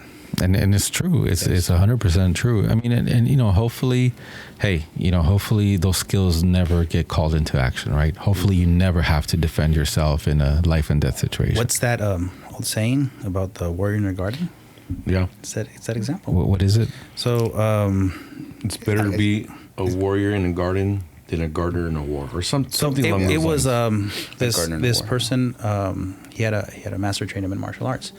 He would train him and train him and train him, but he would preach peace. And he said that you train me in violence, but you preach peace. Why? He says it's better to have a warrior in a garden than a gardener in a war. Wow. Okay, and that's the same thing. I tell my ladies, I tell my family, I want you to be a monster. I want you to be a complete beast. Yeah. I just need you to have that moral compass to control. I need you to understand that someone walks in that door with the idea to hurt you, they picked the wrong fucking house. That's the mindset I want you to have. I don't want you to be like, oh, it was scary. No, it's going to be scary after. Yeah. But having that control, having that, being empowered to that. Yeah. Okay. So and it's a thing that you need to understand. We can walk down the street and we're not afraid. Yeah. Right. But would you let your children walk down the street? No, because you know they can be prey to what we have now. The people that we have now are different. Everyone wants to hurt everybody. You see these people walk down the street and just punch senior citizens for no reason. Yeah. Man. So how is that justified? That's not. You know, that's something that when we grew up, that person would no longer be here. You know? But now we have people defending them. No, they're misguided. No, you just almost killed someone who has no quarrel with you. You know, these people taking advantage of kids. No, it's not right. And we turn away and we think it's okay because we I don't even know what we think now. You know, we have people that we know are doing bad things and we're like, okay, we like turn a blind eye to it. But you have someone that like has a tweet, then you want to crucify him.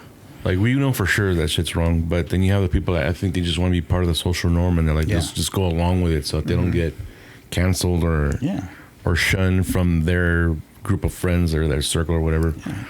But today's world is pretty nuts. And I know every generation, feels that way, right? Like, each generation feels like society is kind of not falling apart, but like, well, they've been saying the world's going to end since the 50s. I'm not talking about the world ending. I'm just talking about like you mentioned the whole thing about randomly just sucker punching a person on the street, and you see that happening where it's elder person gets beat up by these local teens, and so there's less respect, in my opinion. And of course we're gonna sell like old farts here, but it's the reality that we live in. In my generation, like, you respected your elders. There was a certain amount of respect, even if you didn't know the individual. Just the fact that this person is an elder person, we're gonna respect them. And then nowadays, like, I just had a conversation, really, troubling conversation recently with a lady that walks around selling incense in the neighborhood, right? And she stopped by the office this morning. She saw me with a client, so she didn't, come in all the way, but she usually stops by and we have a good conversation. And, I always ask her, if you guys ever drive around Paramount or Downey, you've probably seen her. Older black lady, she dresses in these really loud colors. She's pushing a little cart, and it's incense. She sells incense. That's how she supports herself. She's got to be in her late 70s, early 80s. Really sweet lady. My daughter has grown up seeing her since she was a little girl. My daughter since she was a little girl, and always is happy to see her. Hey, there goes Miss Dora. She goes by Dora. Hey, there goes Miss Dora. This goes Miss Dora. She visited us a couple weeks ago, and I didn't have anybody downstairs, and we got to talk for a minute. And I asked her, Miss Dora, how's everything? Because I don't know why this topic has been on my mind about just, how these youngsters behave these days and how disrespectful they can be and stuff like that. And she's like, oh, honey, she goes, I don't want to be, talking about stuff like that. Oh, Miss Dora, what's going on? So a little persuading, it got her to open up a little bit. But she says that she gets mistreated all the time by youngsters on the street. She's walking around. Like I said, she dresses really loud. It's like she's a super positive person, like the most positive person you'll ever meet. She's always super happy, just super, like, just pleasant to be around. But kids pick on her. Like, they'll go up to her and they'll tease her. They'll say nonsense. Like, they're abusing her verbally. They're doing all kinds of stupid shit. And I'm like, man, what are these parents teaching these kids? Man, if my kids ever did anything like that. So if you have 12-year-olds having kids, what are they going to teach them? What morals are they going to teach them? Yeah. Kids raising kids. Yes. Yeah. So people are like, oh, no, you can't spank your kids. All of us growing up, I guarantee we all got our butt kicks. Yeah. Right? I did. So if I disrespected or went, Yeah. I'd get smacked in the hell mouth. yeah. Right? I get smacked in the mouth. Yeah. I wouldn't sit there and say, go to your little corner, let's have a little timeout. Yeah. No. And why would I, not that I'm saying I beat my kids, right? But I mean, why would I want to raise someone to be that way? Yeah. To be disrespectful? Yeah. If my kids know that if they were to ever get reprimanded for disrespecting their teacher, they know they have a problem at home. Because I haven't taught them how to disrespect elders. Yeah. And then if you have, like I said, kids teaching kids, what are they going to teach them? Well, I think the kids teaching kids, I mean, that's been going on for a long time, I feel. Like, especially in the Latino culture, people start having families really young. Yeah. Historically, right? Like, I think my mother-in-law had my brother-in-law when she was like 17 or 16. So that's really young. I mean, yeah, that's super young, but you're still a kid at that point and you're already having kids. So I think it's less the age, is what morals and values they're bringing forward. Even as a 16-year-old, if their moral compass is already messed up at 16, 17, then of course they're going to pass it on to their kids. So I think it's also power being taken away from figures of authority. So like the whole parent where you threaten to spank your child and the kid's like, well, I'm going to call the cops on you or child services. And then law enforcement where their hands are kind of, I keep going to law enforcement because I have a bunch of law enforcement buddies. And now they're forced to, if they arrest somebody, it's just a cite and release. So there's no longer going through the normal process of being booked and then going to see the judge the following day or however it was before. that's not how it is anymore. It's not, no, it's they call it catch and release. Like if you get caught stealing a car, you pretty much get cited and then released with a promise of showing to court. I didn't know that. So and when their hands are tied like that, it makes law enforcement less likely to do anything because, like, what's the point? Like, I can't do my job if they're being released and then they're going to do another crime the same day or the following day. So, yeah, I think society's just falling apart. Like a lot of the repercussions are either going away completely. The consequences. The consequences. They're not there anymore. Yeah. Now you get caught with a stolen firearm. I think it's a misdemeanor now. It's no longer a felony because it's less than $1,000. And so the point is this, that we're screwed. Yeah, no, not that we're screwed. It's just that the reality is this is the direction the world is changing, for better or worse. These things are happening, right? These social norms are changing, right? And so we can't control it. Like, we can bitch about it, we can complain about it, but at the end of the day, there isn't much we can do about it. So this takes me back to why I brought this up, because I feel like now more than ever, it's important that as a family unit, you are as best prepared as possible.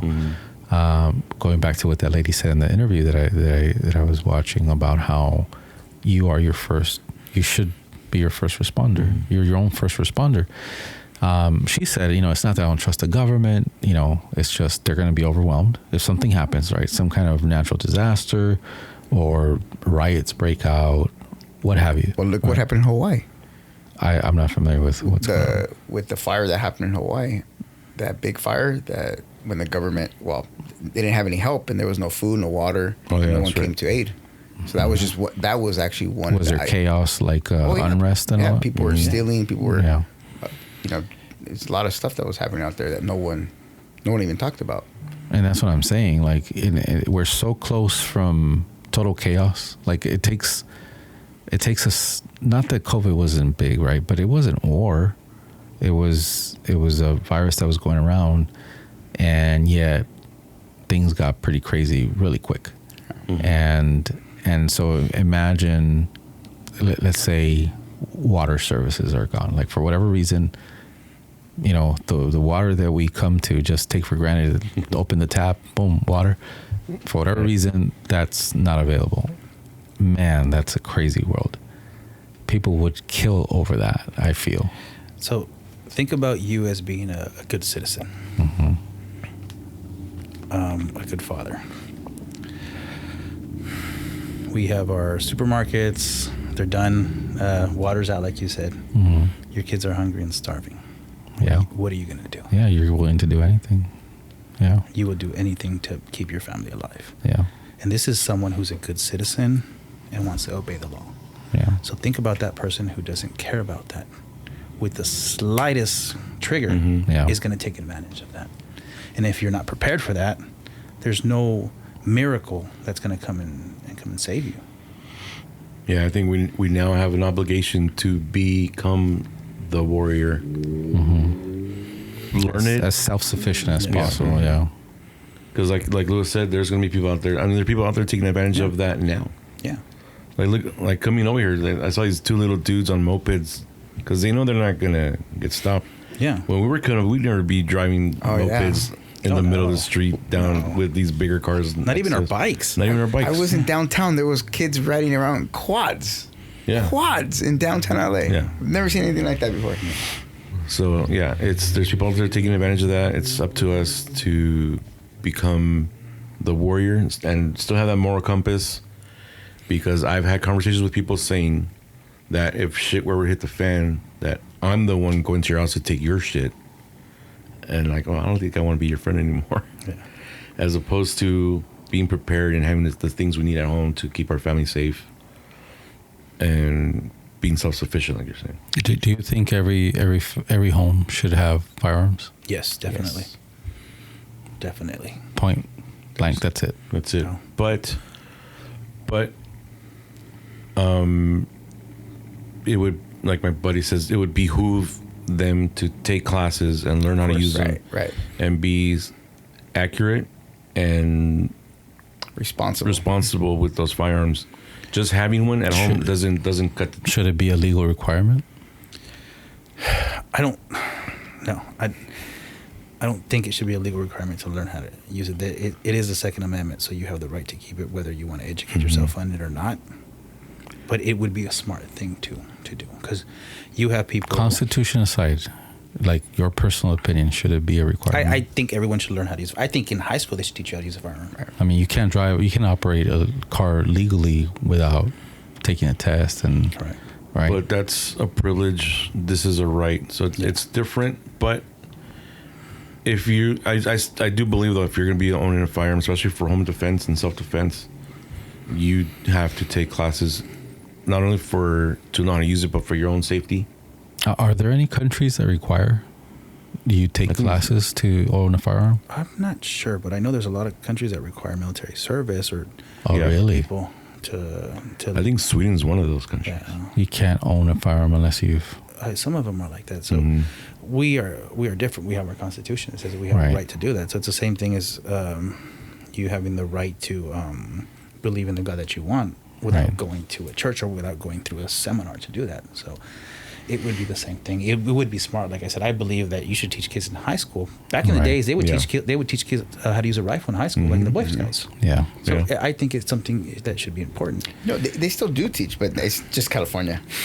It's just California that has that. Yeah. Well, I remember an NRA old instructor, retired now, telling me how when he was a kid in high school, he would get on the bus with his .22 rifle, go to high school, lock it up, and then after high school do his that like a competition or something. Yeah.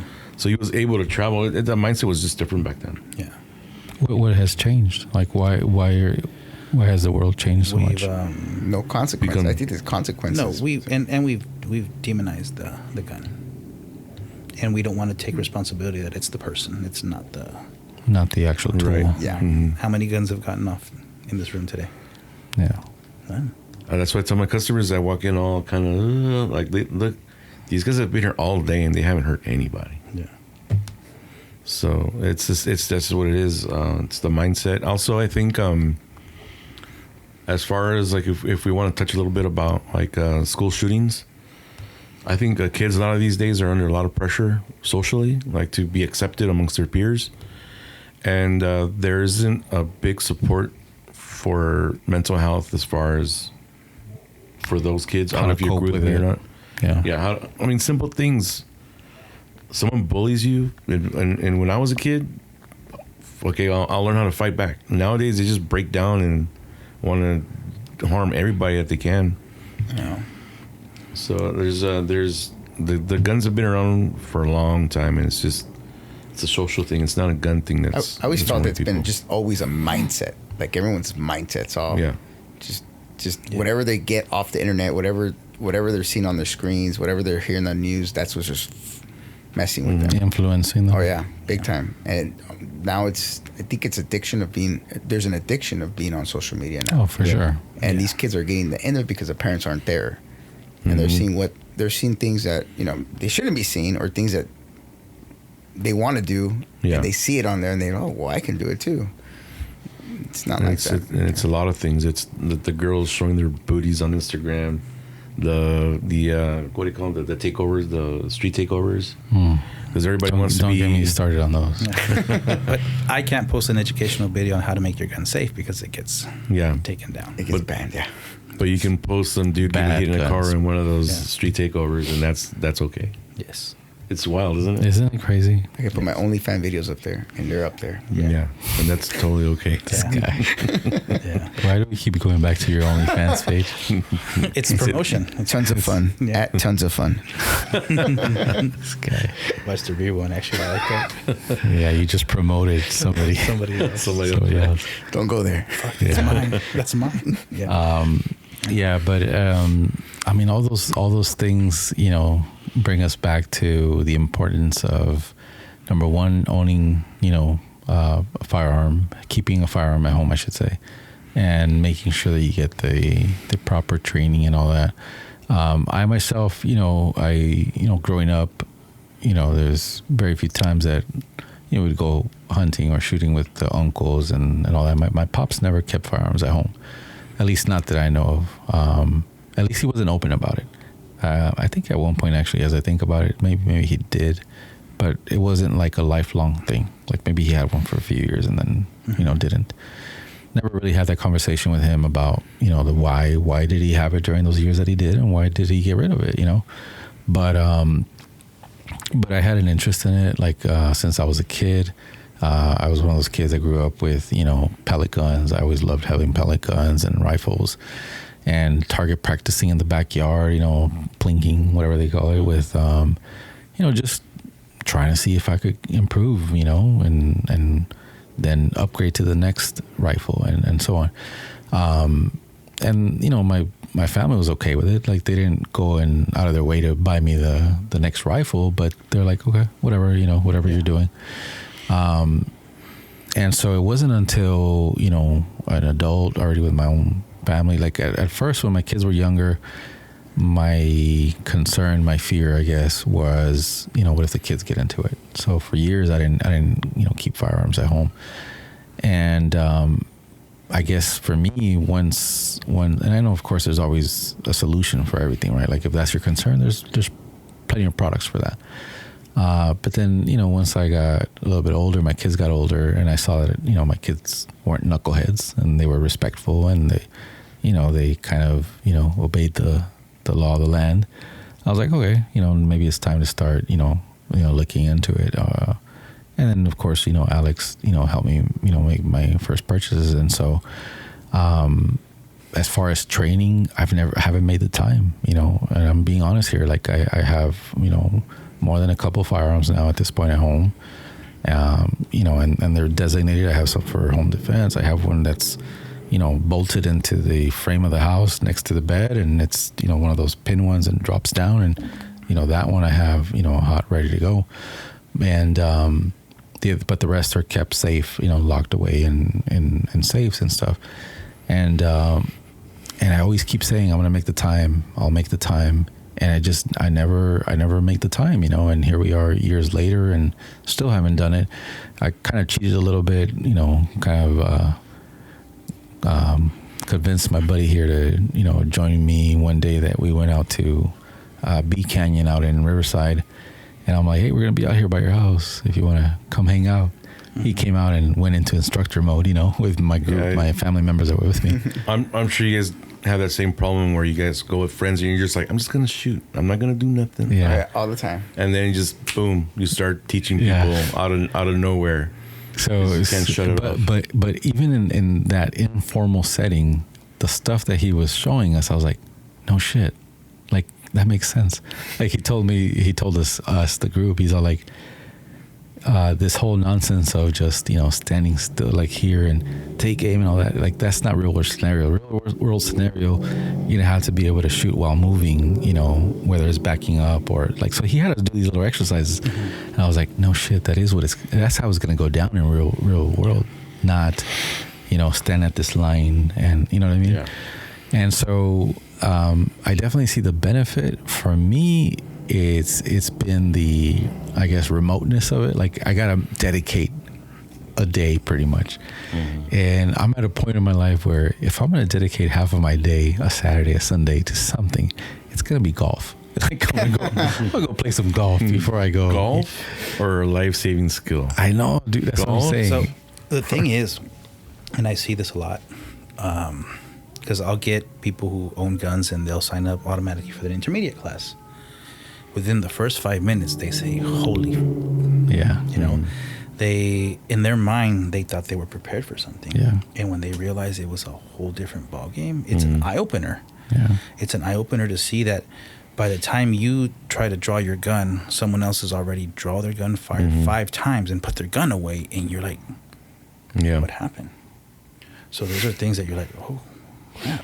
I don't know about you, but one of my favorites is when they're in the intermediate, driving from the holster for the first time or whatever, is the adrenaline dump they get and they're shaking. But we've done it so many times, it's like whatever, but it kind of takes me back to when I first started learning, was how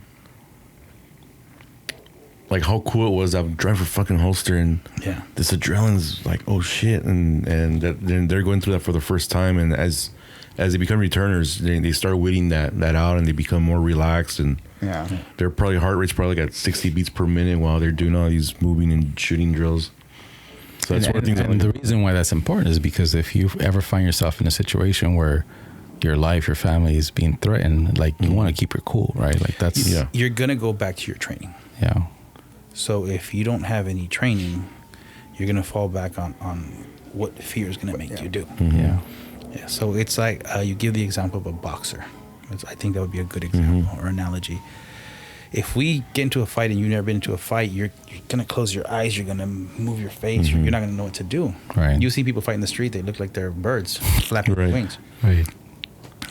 You see a boxer fight, you throw that punch, that boxer's looking at that fist and he's just going, he's keeping his calm and he reacts because he's been there so many times. Okay, and it's the same thing with firearms training. If you've been there so many times, by the time you react, you're like, oh shit, I did that. Because it's an instinct that'll break and your training will come in. But if you don't train, you won't even be able to put your gun in your holster. Yeah. Like example, some poor lady that was put to the test on Saturday. Oh, I know. I felt so bad for her. The Secret Service lady. The Secret Service. When they took Trump to his vehicle, she was trying to holster her gun and she couldn't. So she just came back out at low ready, I guess to play it off. And then you see her come back and then holster it. She was doing this whole trying to find the holster. And that's I lack of training. Yeah, lack of training or never having been put to the test in that real world situation. Yeah, because that was a real scenario. It was happening. You got to understand that person probably is fearing for their life. They don't know what's going on. They think they're next. So we have to give those people the benefit of the doubt. Yeah. And so if we have that training that we had before, that don't keep your eyes off the threat. So if you notice she's looking around and she's not doing that, it takes you a second to put your gun away. So look, you have a lot of people. I'll even make videos and I'll have internet and just say, "Why are you looking when you're putting your holster away?" So I don't want to fucking shoot myself. Put my holster away, you know. And they're like, "But the threat." And I'll say something simple as, if I'm putting my holster away, there's no longer a threat. Right. Right. Yeah. So those come back to maybe trainings. I'm not familiar with the kind of training they have, but we got to understand that she could have been scared for her life. Yeah. I mean, that could have been her first day, like an actual I know event like too. that. I mean, or- you got to think about how many You don't times know. do Secret Service members actually get shot. Right. So even Yeah. if it's not her first day, it's like, Yeah. It's once in a lifetime, probably. yes. Yeah. I mean, it's we can't. We're easy to criticize, but Yeah. we've never been Yeah. there. We can't really say anything, but it does come back to training. Yeah. It does come back to training, because you'll do stuff by instinct and you're like, oh shit, okay, I did this. I didn't even notice that. You know? Wow. things that take hours to develop. I mean, even the simplest thing of loading the magazine to the firearm. Once you have all those hours in, it's just like, Yeah. and you're ready to go. You have a new student that'll put it in backwards and still won't understand Oh, why yeah. it's not working. Yeah. So it all comes down to training, like everything else. It's like conditioning yourself, you know. And I do like to tell people, you have to practice. You don't have to be here every day. Right. I preach dry fire. Dry fire once fire. a week, once every 3 days. By dry fire, you mean no Practice, ammo? Practice with your Yeah. gun with no ammunition. You know, Just put the ammo away. yeah, you know, away from your practice gun. finding your sights, your grip. You know, loading a magazine, move and shoot, see where your sights react. Simple things that you can do at home, that when you go to the range, you can get a full benefit from. That helps you, I imagine, develop like muscle memory. It Oh, yeah. I would say it's the meat and potatoes of anything. Right. That's like the Wow. the good stuff. A lot of people knock dry fire, but they don't know. I don't think they understand the benefit of Yeah. dry fire. practice. Well, when I got my first firearms from you, I think you told me to get those, and I still have them, the the orange, snap caps. yeah, whatever they're called, like orange bullets, whatever. fake bullets. The fake yeah, ones. the fake ones. The dummy rounds. But yeah, that definitely helped with, just the mechanics of it, Yeah. loading and And that's the important thing, to learn how to use something. It's like a car. When you learn how to drive, you want to drive everywhere because you want to be good at it. Yeah. It's the same thing. It's the same thing. What do you say about? I'm sure I'm not the only one that, again, is already owns firearms, and I have them with the intention of using them as home defense and all that, and yet I still haven't gotten off my ass to go get some proper training. Like, how do you reach somebody like me? Because I'm definitely a potential customer in the sense that I have the first the boxes checked off, right? Interested in it, already owns firearms, so definitely has a need. And so there's no barrier in the case like with me, other than just getting me out there. So like, how do you even bother with people like me, or what do you, Well, Mr. Marketing Genius over there? Yeah. Well, that actually, when we first started, you were, Uh-huh. but then I figured, as with experience, I learned that the people actually that do come are the ones that something has happened, or something happened in their life that, I need to get training now. And it's not that we focus on that, but they're a lot easier to get them to come to Yeah. class. I can And see for me, but for me to convince you, it's just like, hey, you got to start training. Yeah. You have a gun. Yeah. Your obligation is to train with to get proper I kind of training. use the darker side, and I usually say, well, how important is the safety to your family? Yeah. Is it more important to go, like you said earlier, golfing, or book a class with Lewis and go out there and sling some lead down the range? And Lewis is not a big fan of golf. I golf, and I put golfing and shooting kind of in the same place, because golfing and shooting is, you have to use your mind. Yeah, both sides. for sure. So once once you understand the firearm and you're like, you get past this part, everything it starts flowing. Just like golf. You have your good days and your bad days too. For sure. So it's like you even said, what to do if shit hits the fan. Yeah. So you're gonna be really good at golf. Yeah. That's Gonna that's run what out I would with say. nine. That's it. Yeah, if you use an iron, just don't yell 4. Just Yeah. wick, So No, it- just whack and hit it's the somebody. example that I gave you. As a good person, if your family is starving, Yeah. you're going to go out there and find food for them. Mm-hmm. Okay, so they're just like someone's thinking about that. Everybody else is thinking the same thing. So how are you going to protect them? You know, when's your next? Just book them now. Just Right. So do you have one funny this thing, Saturday? I'm gonna. When we first talked about this podcast years ago, he goes, "I want you to be on a podcast." I said, "You take my class, and I'll be on your podcast." Oh yeah. The reason why, so I've gotten numerous calls from Univision, Telemundo. We want to interview you. So I told the person in Univision, which will remain anonymous, still works there. He goes, I said, "You take the class, and I'll give you an interview." He said, "Okay." He took the class. At the end of the class, he told me, "I'm no longer doing the interview on you." And I said, "Shit, did you not like the class? What did I do wrong?" He goes, "Your class was excellent. I cannot do this interview on you because this interview is not portrayed the way you think Oh it's going to wow. be." He goes, Damn, you got So lucky, there was a bro. hidden agenda. he said, I really loved your class, Luis. This is something that I would recommend to my family," which he did. But Isn't that crazy? Yes. Yeah. So that's why anytime someone says something like this is what I say to them, because I want them to understand what really happens Yeah. in a class. You got lucky because when Univision called us to get a perspective on a situation that happened, like a shooting, and she was very polite. I told her, "But I'm not gonna do it because you're gonna take everything out of context." "Oh no, I swear, I promise, we're gonna do this." And of course they did. Wow. So now whenever they call for like a what do you call it, audio bite? No, we're Yeah. good, thank you. Yeah, we Call get somebody else. We get a lot of that. So it's my thing, because I know once you do it, it's either for you or it's not for you. Yeah. But I don't think defending yourself and protecting yourself should be taken lightly. I mean, you put locks on your door, right? Yeah. So it's the same thing. So, the reason why I asked was because I think I started, kind of bringing it up. Like, I'm not the only one like that in this No. position. No, so And so how do you reach us? that's the hard part. Yeah, Because there's people that want to, and then it's hard to convince someone to take a class. Like just even saying the word class is, it's gonna take all my day. Yeah. So you already put that in your mind that it's gonna take all day, and so you're already having this this fight. battle, right, Yeah. of going and not going. But that's hard for me to convince you. It really is. It's something that has to come from you, from Yeah. within. And don't wait till something happens to do it. No, I no, for sure. Yeah. I think. And I think as men, we do also have an ego. And that's something that Oh, we yeah. have to learn to take out. Like, okay, no, I know how to use guns. Like, I have people say, I grew up around guns. It's like, okay, good. I've got to a point before that I had done before. I'm like, okay, well, you take the class. If you don't like it, I'll give you a full refund. And I've had people that said, oh, it's because my gun is broken. Oh, because I didn't do this. Because they went with this mindset that they had all this training.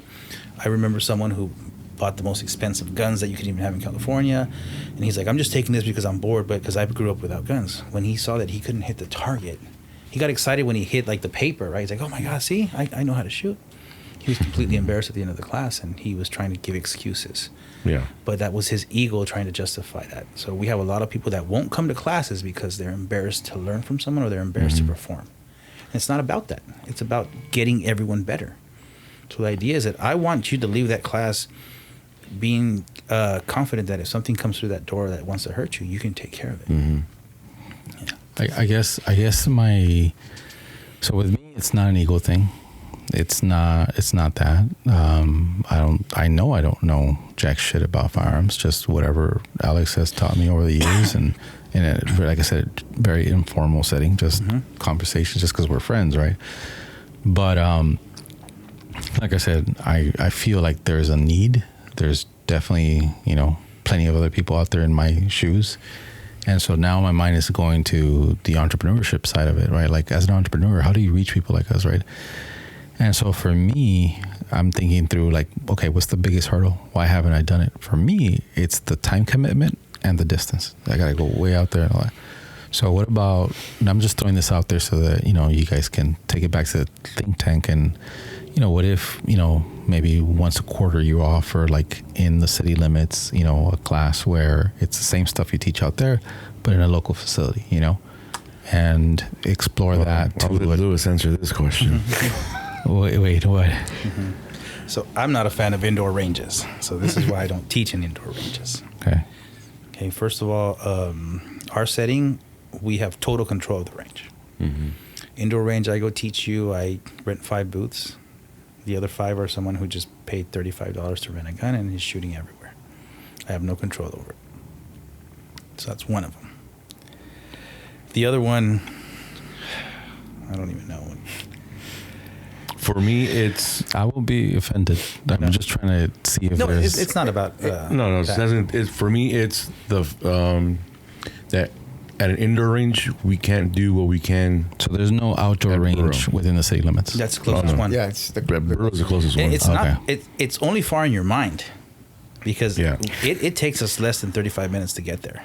And Joe, remember, I drive from Riverside to fucking Burro Canyon. Yeah, but that part of my life is done with. Like, I used to commute an hour each way, 2 hours actually. I don't do that anymore. It's fun. You get up there, once you get up there one time, you're gonna keep on going. And then you're driving through the mountains and this beautiful view. I do like the mountains. I do like the fantastic. Yeah. So and then once gunpowder is mixed in there, it's a fucking fantastic day. Everything is far in your mind. So this is the biggest limitation that we have as humans is our mind. That I Come think on, is most Jose. important. It's the biggest thing. And I'm surprised because you are very like, you guys do this, do that. And it happens to all of us. There's a saying in Spanish that says, en casa de herrero, cuchillo de palo. I don't know if you guys know what that means. I've never heard that. Say it again. So en casa de herrero, cuchillo de palo, which means the person who makes metal, forges forks and knives out of silverware, eats at home with a wooden stick or with a wooden fork. Mm-hmm. Right? So he's someone that can do everything for everybody else, but when it comes to him, he doesn't do it. Yeah. Mm-hmm. Okay? I like coming to talk to you because you throw out all these ideas and that we're like, fuck, it sounds impossible. But then you say it, I'm like, fuck, it's not impossible. So you break that. And then when I hear you say, oh, it's too far for me, I'm like, oh, shit, you're doing this. But when it comes to you, you're like, no, it's too far for me.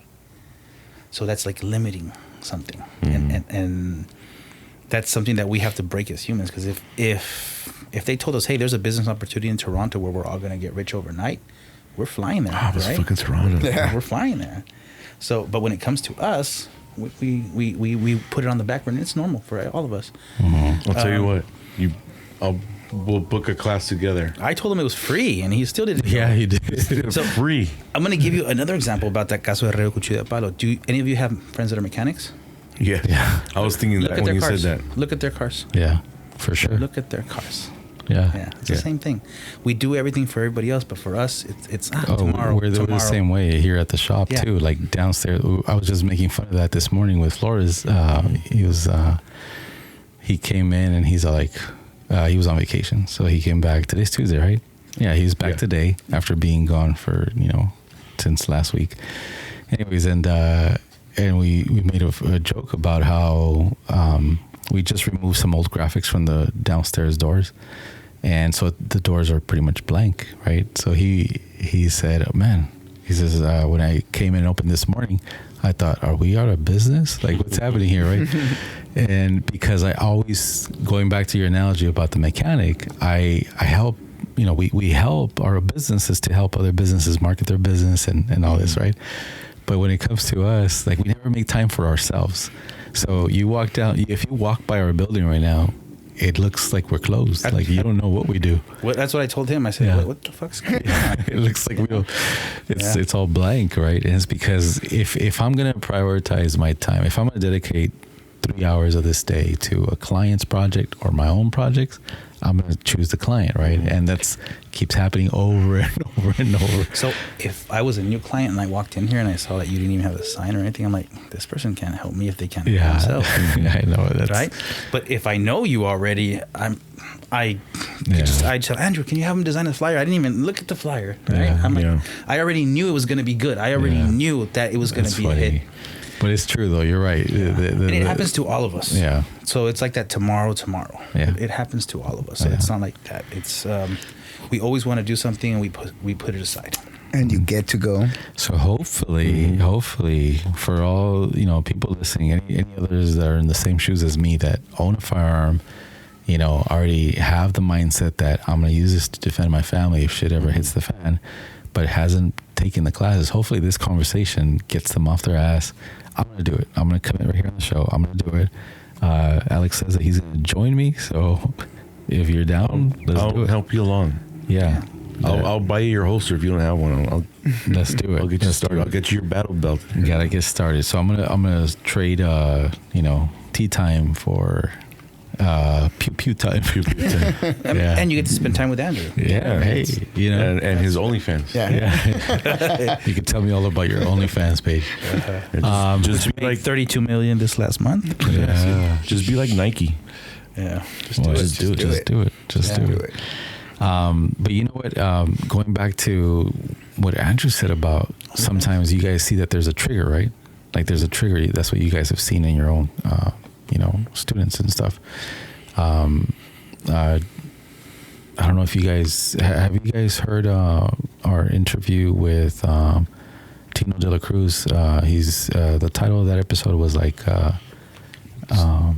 Dense and something. Yeah, something about building a $20 million business and then walking away from it, basically, right?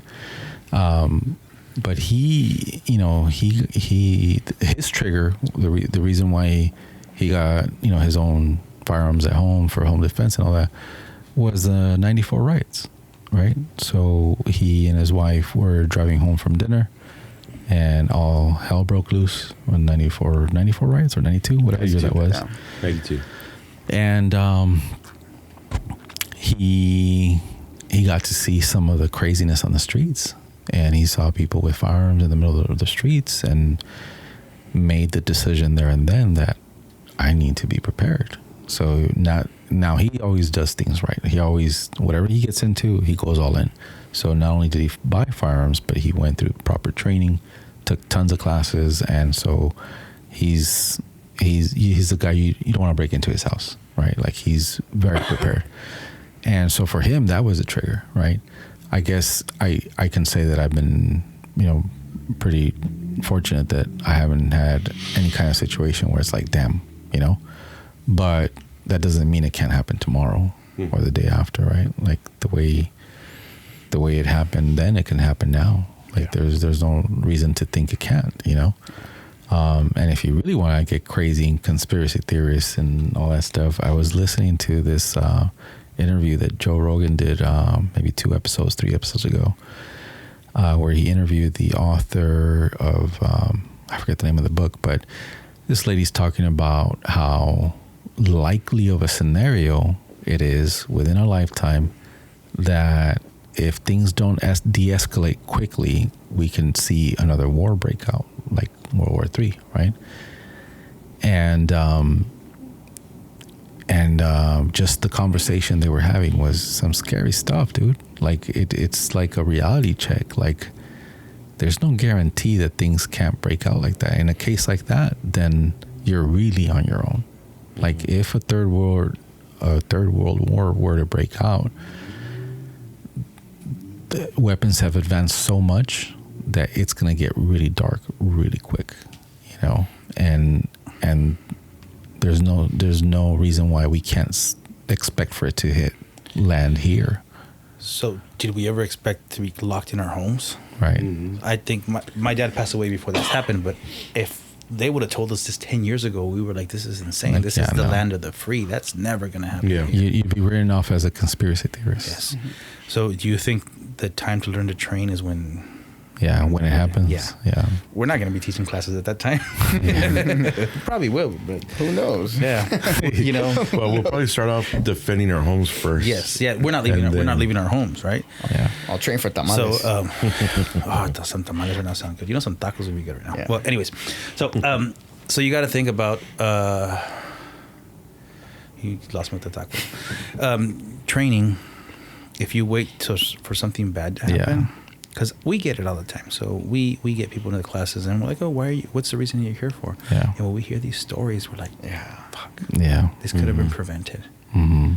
And those are the people that are actually our biggest advocates. They bring their friends and families and like, hey, do this because don't wait until what happened to me happened to you. Mm-hmm. You know, so that's why, you know, when we created your marketing campaign, the handouts, we focused on that line. Tell us what it is. Refuse to be a victim. Refuse to be a victim. And you know, those simple words like paint the picture, you know, like not recover from being a victim. No, it's don't be preventive. Or don't be a survivor, because we don't want survivors either. You know, we don't even want to be put in that place where, oh, I survived. No, no. You know, I was never a victim. Gentlemen, it's been a hell of a ride. What a way to kick off the middle of the year. The middle of the year for the show. And we'll do a follow up, like a one-on-one, you know, where we kind of address the you know, hiatus that we took. But that'll be a separate little tidbit. I'm glad that we're back. I'm glad that you guys decided to do this. I think a lot of good stuff was shared today. Not just entrepreneurship wise, you know, because that is obviously the goal of every episode is we aim to share something, some kind of knowledge, some kind of experience that you guys as entrepreneurs went through that our audience can learn from and hopefully apply in their own way in their business, in their industry, and, you know, hopefully, you know, improve their odds of, you know, growing their business and surviving and all that. And then also, you know, just the stuff about, you know, just, you know, the world we live in and how things are changing and not for the better, you know? Yes. And I know every generation says that. It's like, it's the standard stuff, right? Like, oh, in my day, but shit, it's all true. Like 100 years ago, you know, people were raising their kids as a community, right? Like you saw the neighborhood kid doing something stupid, you call them out on it. You call the parents, you talk to the parents, hey, your kid just, you know, whatever. I feel like nowadays everybody doesn't want to get involved. Like they don't want to get involved, even if it's the right thing to do. Like they just don't want to get involved. And I've never agreed with that. I don't think I will ever agree with that. I feel that it's our responsibility as the elders in the community, you know, as we you know, see things happen, that I'll real quick in closing, I'll share this quick story that just kind of blew my mind. Not too long ago, in the last couple of years, I saw this guy that I've seen in the neighborhood, homeless guy, you know, usually gets around on a bike, but I know that, you know, for a fact that he's a homeless guy that stays, you know, by the railroad tracks here in Paramount, whatever. The point is, it's somebody that I knew to keep an eye out for because he started breaking into local businesses. So one night, you know, I'm at home, middle of the night, and I hear some ruckus outside, and I'm like, what the hell's going on? Wakes me up, loud enough to wake me up. And I go outside, and this guy has a rifle, and he's coming out of a local business. And mind you, the business is really close to my business. So I'm like, what is this guy up to, right? And he disappears into another business. So he's going from business to business, right? Middle of the night, maybe 2, 3 in the morning. And I hear a shot. And I'm like, oh my God, this idiot, what is he doing? You know, but he's shot within the property of the other business. So not in the public street or whatever. So anyway, so at that point, after I hear the gunshot, I'm like, all right, it was like a small caliber, like 22 rifle or something. So I call local PD. They come out, and they're, you know, over there with the flashlights looking to see what's going on. And, you know, they had my number, you know, so they call me and they're like, can you tell us what happened, whatever. So I go out there. Long story short, one of the police officers tries to kind of scold me for going out there when I heard the gunshot and basically for getting involved. And I just it kind of blew my mind. I'm like, what the hell? Am I really being told to not get involved? Like stay away, like not, because the way she said it, she said, like, what's it to you kind of deal, you know? And I'm thinking like, I didn't even have to, I shouldn't have to explain to her, well, my business is like a couple doors over, number one. Number two, as a resident, just a member of this local community, who the hell would want that? Who the hell wants that in their backyard? Who the hell wants that in their neighborhood? Mm-hmm. If this idiot accidentally set off the rifle and it would have been pointing in the direction of my house, all kinds of shit could go wrong, right? And so, you know, I responded. I'm like, you're telling me that if somebody was breaking into a building in front of your house in your block, your reaction would be to do nothing? And she said, well, like, she gave me attitude like, well, she's, you know, a police officer. Like, you don't have to be a police officer to not want that kind of nonsense in your neighborhood, on your block. So that, you know, kind of gave me like an idea of what's possible when dealing with local PD. It was a taste of how if shit hits the fan, you're on your own. Mm-hmm. And that was just really disappointing for me. It was so disappointing. I couldn't believe it. Like for days, I was pissed off about it. And I mean, not that, you know, what am I going to do, right? I'm nobody, but more of a reason to train, right? Yeah. Mm-hmm. Yeah, and that's what I'm getting back to. That, you know, things have happened. I guess now that I think about it, like with that story, that should have been a trigger for me to say, you know what, let me go get some training, because these assholes aren't going to do anything. They're not going to come. Yeah, they're not going to do anything. And so with that, I say, anybody that owns a firearm, if you haven't already gotten training, don't be like me. Do it. Do it. Do it. And with that being said, how do people find you guys? So again, the name of the business is Sheepdog Firearms Training. Mm-hmm. You go to sheepdoggunclub.com. sheepdoggunclub.com, and people can book there, look at the different courses and classes and all that. If they have Instagram, they can go to sheepdog or sheepdog_FT. Sheepdog_FT. Mm-hmm. Because we are shadow banned, so you have to type it in. You have to type it in exactly how it is, yeah. Mm-hmm. And we'll put the links in the show, in the episode page and all that. Again, thank you guys so much for doing this. Thank you. Really appreciate it. I'm glad that you didn't hold me to the whole take my class or else I won't do the podcast, because this wouldn't be happening right now. You gotta push Andrew for that one. Yeah. So thank you guys again. Thanks, Andrew. Thank you. And you know, I'll look forward to hearing, you know, maybe we revisit, you know, after you guys get the training, the instructor training course, you know, full swing and all that, because I know at that point you're gonna look for the next thing, right? Who knows what that's gonna be? We'll figure it out. Yeah. Real quick, what are we carrying today? Glock 43X. Nice. I carry a 19. 19. So do I. Yeah. Sorry. So two Glock 19s. Carry an AR-15. Three Glock 9s. 3 Glocks. 2 19s, 1 43X. Yes. Oh, all three. What about you, Joe? I carry a whistle. I carry a whistle. Look at this guy talking shit. I carry 911. Yeah. I carry my phone. And my phone calls 911. No, dude. Yeah. Well, again, thank you guys. Thank you guys. Thank you for having us. And that's a wrap, as I say. That's it. Let's do it.